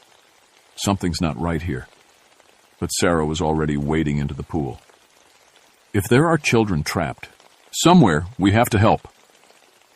The water only came up to her knees, but as soon as she got close to the woman in white, everything changed. The spirit's form became clearer, more solid. I could see her face now, beautiful but twisted with sorrow and rage. Her eyes were completely black, like looking into empty sockets. "You'll help me," she said to Sarah. It wasn't a question anymore. Sarah nodded, as if she was in a trance. "Yes, I'll help you find them." That's when I realized Sarah was in real danger. I'd seen missing persons cases where people became obsessed with helping someone who didn't exist, walking deeper and deeper into the wilderness until they were lost forever. I splashed into the water after her. "Sarah, snap out of it. We're leaving now." But as soon as I touched Sarah's arm, the woman in white let out a scream that made the rocks around us vibrate. The sound was pure anguish, but underneath it was something else. Anger. Rage at being denied what she wanted. The waterfall suddenly stopped flowing. For just a moment, the 100-foot cascade hung motionless in the air like a frozen curtain. Then it crashed down all at once, sending a wall of water toward us. I grabbed Sarah and pulled her toward shore as hard as I could. The spirit was following us, walking on top of the churning water, her mouth open in that terrible scream. The temperature dropped so fast that ice began forming on the surface of the pool. We made it to the rocks at the edge just as the water behind us turned to solid ice. Sarah was conscious but confused, like she was waking up from a deep sleep. "What happened?" she asked. "Where's the woman who needed help?" I looked back at the pool. It was normal again. No ice, no woman in white, just clear water and mist. But I could still feel her watching us from somewhere we couldn't see. "We need to leave," I said. "Right now." We didn't speak much on the hike back, but I could tell Sarah was remembering bits and pieces. By the time we reached my truck, she was pale and shaking. "Bill, that woman, she wasn't alive, was she?" I shook my head. "I don't think so." That evening, Sarah came to my cabin with a stack of historical documents she'd pulled from the archives. We spread them out on my kitchen table. Military records, land deeds, newspaper clippings from the 1860s. "I found more about Martha Whitmore," she said, "and it's worse than I thought. She didn't just lose her children in a cave-in. She caused it." According to the records, Martha had been hiding with her 2 young children, a boy of 8 and a girl of 6, in limestone caves near the falls. Union soldiers were searching the area for Confederate sympathizers. But Martha wasn't just hiding, she was protecting something. "Look at this," Sarah said, pointing to a faded letter. Martha's husband was part of a Confederate unit that robbed a Union payroll train. They hid the gold somewhere near the falls before he left for Virginia. Martha knew where it was. The letter was from Martha's sister, describing the tragic events. When Union soldiers found the cave, Martha refused to come out or tell them where the gold was hidden. She was so determined to protect her dead husband's secret that she started collapsing the cave entrance herself, thinking the soldiers would give up and leave. Instead, she trapped herself and her children inside. The soldiers eventually dug them out, but the children had suffocated. Martha survived, but her mind was broken by guilt and grief. "She didn't throw herself off the waterfall," Sarah said quietly. "She died in an asylum 3 years later. But according to local stories, her spirit came back to the falls, still looking for her children. I thought about the woman in the pool, the desperate way she'd searched for her babies. She'd been trapped by her own guilt for over a century, unable to move on because she couldn't forgive herself for what she'd done. Sarah, we have to go back there. She looked at me like I'd lost my mind. Are you crazy? That thing almost killed us today. No, she almost killed you because you tried to help her. But what if we could actually help? What if we could find those children's remains and give them a proper burial? Sarah stared at the documents for a long time. You really think that would work? I don't know. But I think she's getting stronger, more desperate. What happens when the next visitor tries to help her? What happens when she decides to make someone stay permanently? We spent the rest of the night planning. If Martha's children had died in a cave collapse near the falls, there might be remains we could locate and properly bury. It was a long shot, but it felt like the right thing to do. The next morning, we returned to Cataract Falls with metal detectors, shovels, and climbing gear. We also brought a local minister, Reverend Thompson, who was willing to perform a burial service if we found anything. The spirit was waiting for us. As soon as we got within sight of the waterfall, the temperature dropped and mist began forming impossible shapes in the air. But this time, Martha didn't appear in the pool. She materialized on the rocks above us, looking down with those hollow black eyes. You came back, she said, and her voice echoed off the stone walls of the hollow. We want to help you find your children, I called up to her, but you have to tell us where to look. For a moment, she seemed to flicker, becoming more solid and more transparent at the same time. When she spoke, her voice was different, less angry, more hopeful. The cave, behind the falling water. But I can't go back there. I looked at the waterfall and realized what she meant. There was a space behind the cascade, hidden by the rushing water. We'd need ropes to get there safely, but it was possible. It took us 2 hours to set up the climbing equipment and work our way behind the waterfall. The space was bigger than I'd expected, a natural cave about the size of a small room. And there, in a corner where the rock had collapsed long ago, we found them. 2 small skeletons, still wearing scraps of 1860s children's clothing. They were huddled together like they'd been trying to comfort each other in their final moments.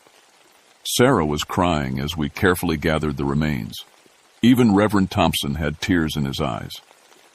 These children had been lost for over a century, their mother's spirit unable to rest because she'd never been able to say goodbye. When we emerged from behind the waterfall with the children's remains, Martha was standing on the shore of the pool. But she looked different now. Younger, more like the woman she'd been before grief destroyed her.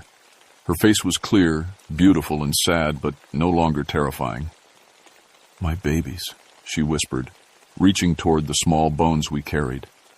We buried the children in a sunny spot overlooking the falls, with Reverend Thompson saying words over their graves. As he spoke about peace and forgiveness, Martha knelt beside the small mounds of earth, finally able to touch them after all these years. I'm sorry, she said to them. I'm so sorry I couldn't protect you. But then something wonderful happened. 2 small figures appeared beside her, translucent and glowing, but clearly the shapes of children. The boy and girl reached out and took their mother's hands. It's okay, Mama, the little girl said. We understand. We forgive you. Martha looked up at us one last time, and now her face showed peace instead of anguish.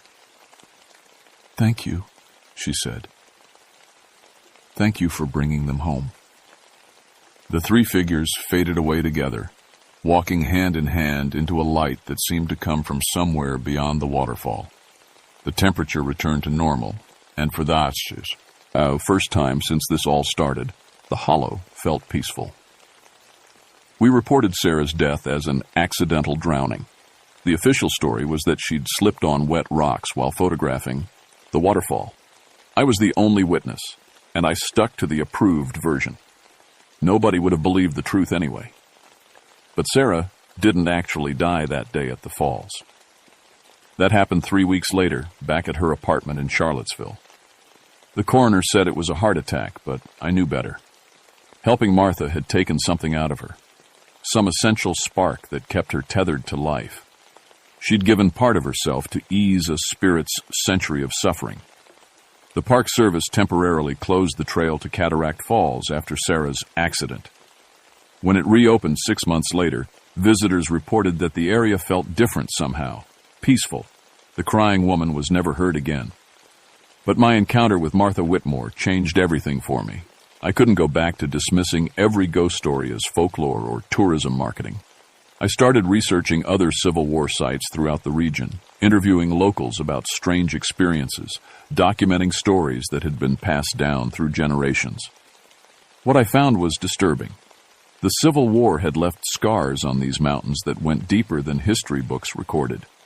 There were other spirits like Martha, people who died with such intense guilt or grief that death couldn't free them from their pain. And some of them were getting stronger. I retired from the Park Service 2 years early and started working with paranormal researchers and historians. We've documented dozens of cases throughout Appalachia, spirits trapped by their own emotions, unable to move on without help from the living. Most of them aren't dangerous, just lost and hurting. But a few are filled with the kind of anger that can reach across centuries, the kind that sees the living as either tools to be used or obstacles to be removed. Martha found peace because she genuinely loved her children and only wanted to be reunited with them. But what about the Confederate deserter who hanged himself rather than face court-martial? What about the Union soldier who burned a civilian house with a family still inside? What about all the people who died here carrying secrets too terrible to confess? They're still out there, in lonely hollows and forgotten battlefields, growing stronger as the years pass. And sometimes, late at night when the wind is right, you can hear them calling out to the living. If you ever find yourself hiking alone in these mountains and you hear someone crying for help, think twice before you answer. Some spirits can be saved with compassion and understanding. Others will drag you down into their darkness if you give them the chance. The dead don't always rest easy in Appalachia. And some grief is so strong it can transcend death itself, reaching across the years to touch anyone foolish enough to listen. Trust me on this. I learned it the hard way at Cataract Falls in 1976 when I met Martha Whitmore and discovered that some ghost stories are more than just stories. They're warnings.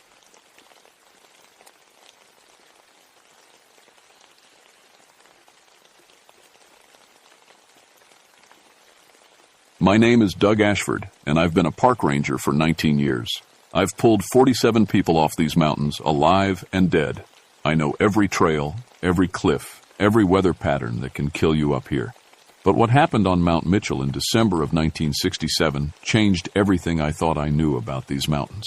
People always ask me if I believe in ghosts.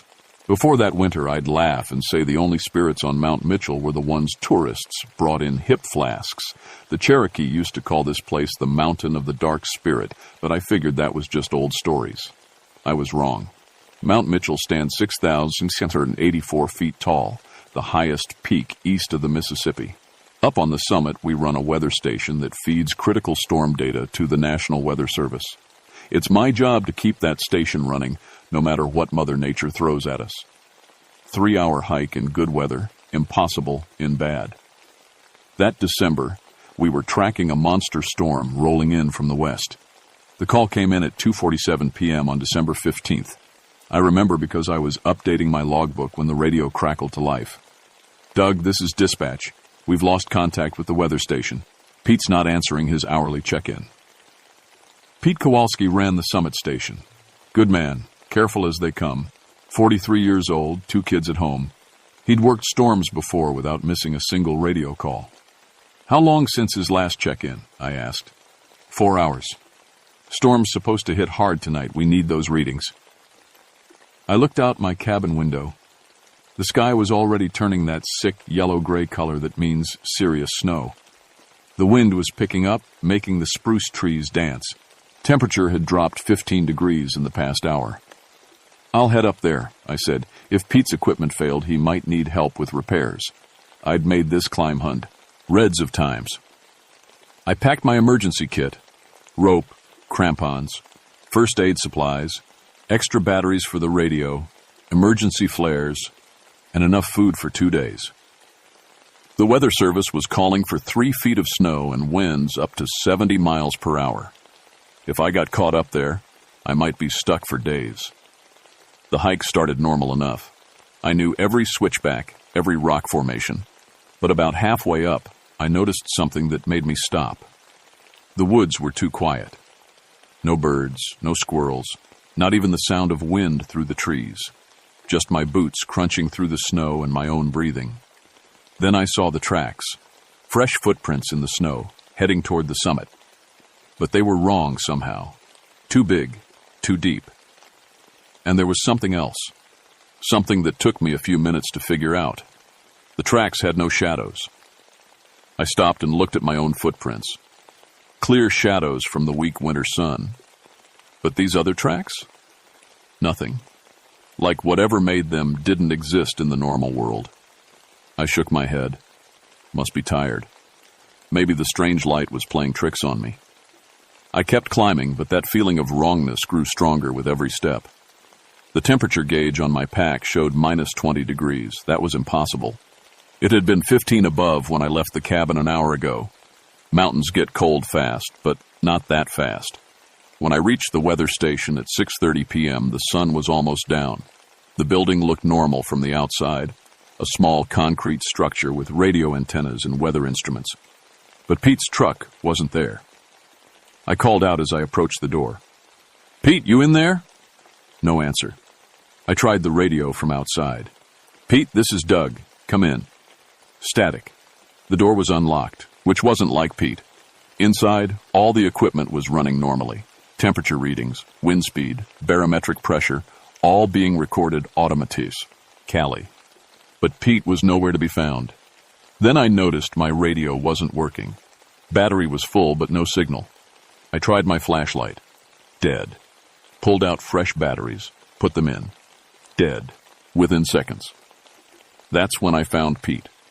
He was outside, behind the building, sitting against the wall like he'd just decided to take a rest. Frozen solid. But here's the thing that made my blood run cold. Pete wasn't dressed for the weather. No coat, no hat, no gloves, just his regular work clothes. And his face. His face looked peaceful, like he'd just gone to sleep. I checked for a pulse, knowing I wouldn't find one. His skin was hard as stone, white as the snow around him.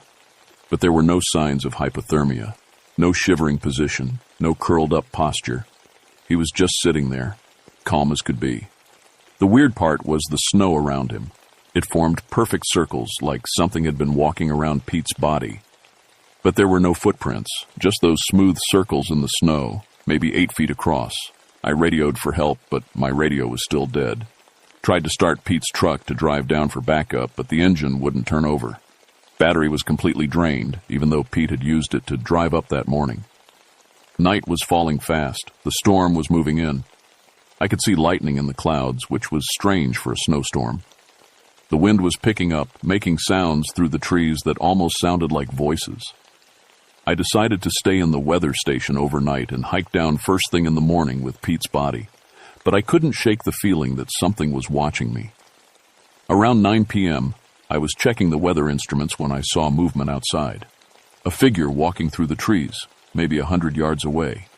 Tall, moving strange, too smooth, like it was floating instead of walking.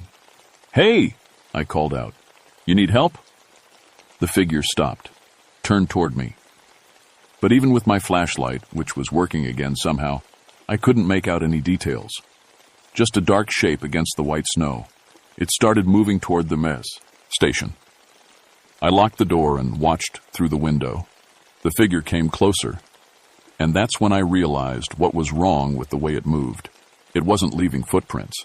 This thing was walking on top of the snow without breaking through. When it got about 30 feet from the building, it stopped. Just stood there. I couldn't see a face, couldn't see any features at all. It was like looking at a person-shaped hole cut out of the night. "What do you want?" I called through the window. It raised one arm and pointed at the building. At me. The temperature inside the station started dropping. I could see my breath. The thermometer on the wall went from 60 degrees to 40 to 20 in the space of a minute. Ice started forming on the windows. The figure moved closer. 20 feet. 10 feet. It came right up to the window and looked in. I still couldn't see a face, but I could feel it looking at me. The cold was so intense now that I was shivering uncontrollably. My teeth were chattering so hard I thought they might break. Then it spoke. Not with a voice exactly, but somehow I heard words in my head. "You don't belong here." The window frosted over completely. When I wiped it clear a few seconds later, the figure was gone. But the cold remained. And somewhere in the distance I heard Pete's truck engine start up. I spent the night huddled next to the emergency heater, but it barely kept the frost off my clothes. Every few hours I'd hear Pete's truck engine running outside, but when I looked out the windows, I couldn't see it anywhere. Morning came gray and dim. The storm had hit during the night, 3 feet of fresh snow, just like predicted. But when I stepped outside, I noticed something that made my stomach drop. There were tracks everywhere, dozens of them, all the same size as the ones I'd seen on the way up, all without shadows. They circled the weather saint. Appalachian, like whatever made them, had been walking around the building all night. Some tracks went right up to the walls. Others led off into the forest in different directions. But they all had one thing in common. They were too deep for the soft snow, like whatever made them weighed a lot more than it looked. I checked on Pete. He was still there, still frozen. But something was different. He was sitting in a different position. I was sure of it. Yesterday, his head had been tilted to the right. Now it was tilted to the left, and his eyes were open. I tried the radio again. Still dead. Pete's truck was where he'd parked it, but the engine was cold. Whatever I'd heard starting up during the night, it wasn't this truck. I had to get down the mountain, had to get help. But as I started to pack up, I heard voices. "Doug, where are you?" It was Mary Wisenant, another ranger. She worked the South District, but we'd partnered on rescues before. Good head on her shoulders, steady in a crisis. "Up here," I called back. "At the weather station." I heard the helicopter before I saw it. Park Service rescue bird, coming in low through the storm clouds. It set down in a clearing about 50 yards from the station. Mary jumped out, along with Dr. Sarah Blackhorse, our emergency medic. "What's the situation?" Mary asked as they approached. "Pete's dead, frozen, but something's not right about it." Dr. Blackhorse examined Pete while Mary and I talked. The doc had Cherokee heritage and knew the old stories about Mount Mitchell. When she stood up from Pete's body, her face was grim. "This isn't hypothermia," she said. "I've seen hypothermia victims. They curl up, try to preserve body heat. Pete looks like something drained the warmth right out of him." "Drained?" Mary asked. "His core temperature is lower than it should be, even after being frozen all night. It's like every bit of heat was pulled from his body, instantly." I told them about the figure I'd seen, the voices, the tracks without shadows. Mary listened without interrupting, but I could see the doubt in her eye, as Dr. Blackhorse nodded like she'd heard this before. "My grandfather told stories about something like this," she said. "Something that walks in winter, feeds on warmth. He called it the Shadow Walker." "Cherokee legends," Mary said. "Come on, Sarah." "Look at the tracks," I said. We followed the strange footprints into the forest. They led to places no human could go, straight up cliff faces, across gaps too wide to jump. At one point, the tracks went directly through a boulder the size of a small house. "Okay," Mary said. "That's weird." The tracks led us deeper into the forest, to a place I'd never seen before, even after 19 years on this mountain. A small clearing surrounded by dead trees. The ground was covered with strange ice formations, spirals and curves that looked almost like writing, and there were bones, lots of them, human bones, scattered around the clearing like an old battlefield. Dr. Blackhorse knelt down and examined a skull. "This has been here for years," she said. "Decades, maybe. Look at this." She held up a leg bone. The marrow is gone, completely hollowed out. "How many people?" I asked. She looked around the clearing, counting. At least 20, maybe more. 20 people don't just disappear without someone noticing, Mary said. They do if they disappear one at a time, Dr. Blackhorse replied. Over the years, hikers who got lost, climbers who never came back, always in winter. The radio in the helicopter crackled to life. We all heard it clearly. Help! Trapped! Can't get warm! It was Pete's voice. Mary ran for the helicopter. Pete, this is Mary. Where are you? So cold. It's taking the warmth. Can't fight it. Pete, give us your location. But the radio went dead. Dr. Blackhorse grabbed my arm. We need to leave. Now. We can't leave, Pete. Pete is dead, Doug. That wasn't Pete on the radio. But Mary was all room, giddy trying to start the helicopter. The engine turned over once, twice, then nothing. She tried again. Nothing. Battery's dead, she called out. Just like the truck. That's when we saw it coming through the trees. 8 feet tall, walking smooth as silk through the snow. The Shadow Walker. And it wasn't alone. 3 of them emerged from different directions, moving through the forest like they owned it. They surrounded our clearing, cutting off any escape route. Up close, I could see they weren't completely solid, more like shadows given form, dark shapes that bent light around them. Nobody move, Dr. Blackhorse whispered. Don't run. It triggers their hunting instinct. The largest one, the one I'd seen outside the weather station, stepped into the clearing. The temperature dropped so fast that frost formed on our clothes instantly. My breath came out in thick clouds. You came back, it said. And again I heard the words in my head rather than with my ears. Good. What do you want? I managed to ask through chattering teeth. What we have always wanted. What was promised to us. Dr. Blackhorse stepped forward. You're the curse, aren't you? The shadow my grandfather spoke of. The creature's head turned toward her. Your blood remembers, yes. We were guardians once, protectors of the sacred places. But we were betrayed. Cursed to eternal cold, eternal hunger. By who? By those who came before you. The Cherokee elders, long dead. They feared our power, so they bound us to this mountain, made us prisoners in our own land. So you kill innocent people? We take what we need to survive. Warmth. Life. It is not killing. It is feeding. Mary had been slowly reaching for the emergency flare gun in the helicopter. One of the smaller creatures noticed and glided toward her with impossible speed. Mary, don't, I started to say. She fired.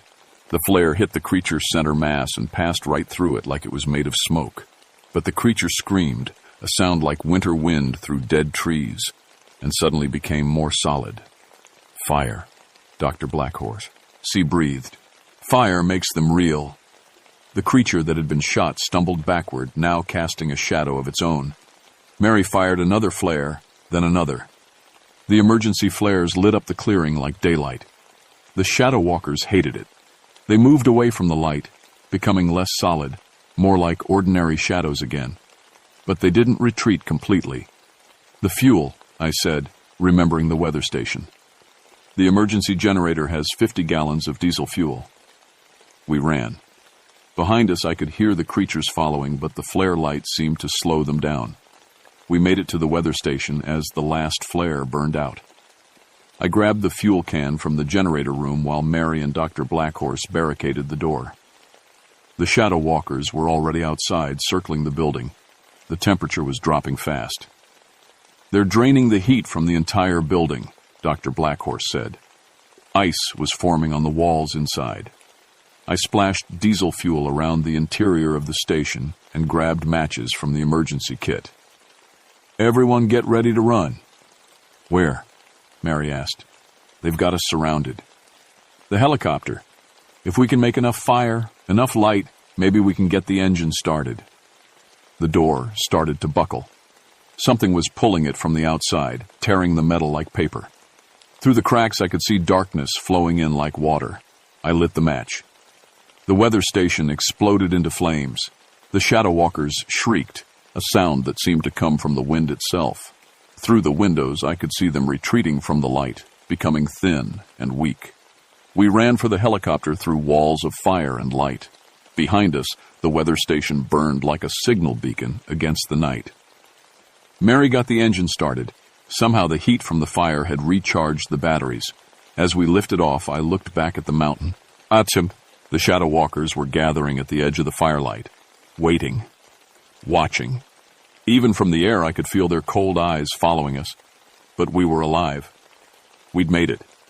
Or so I thought. The official report blamed Pete's death on equipment failure and hypothermia. The weather station fire was listed as an electrical accident caused by the storm. Nobody wanted to hear about shadow creatures or Cherokee curses, but I know what I saw, and I know what's still up there. The cold never left me after that night. Even in summer, even in 90-degree heat, I can't get warm. Dr. Blackhorse says it's trauma, that my mind is playing tricks on me. But sometimes, on winter nights, I can feel them out there, waiting. Mary transferred to a different park system 3 months later, said she needed a change of scenery. Dr. Blackhorse went back to her reservation in Oklahoma. We don't talk about what happened on Mount Mitchell, but every winter, people still go missing on that mountain. Hikers who wandered off marked trails, climbers who never came back to base camp, always in winter, always when the shadows are longest. The Park Service rebuilt the weather station, installed better equipment, hired new staff, but they can't keep people working up there during winter months. Equipment fails, batteries drain, and the cold gets so bad that even with industrial heaters, the staff can barely function. I retired early. Couldn't handle the mountains anymore, knowing what was up there, but I still monitor the emergency frequencies during winter storms. Still listen for voices that shouldn't be there, calling for help that can't be given. Last week, a young couple from Tennessee went hiking on Mount Mitchell. They had good equipment, plenty of experience. The weather was clear when they started up the trail. They found the man 2 days later sitting peacefully against a tree, frozen solid, just like Pete. No signs of hypothermia, no indication of struggle. His girlfriend is still missing. If you're planning to visit Mount Mitchell, do yourself a favor. Go in summer. Go with friends. And if you hear voices calling your name from the shadows, don't answer, because some things are better left alone in the dark. The shadow walker is still up there, waiting for the next warm soul to wander into its domain.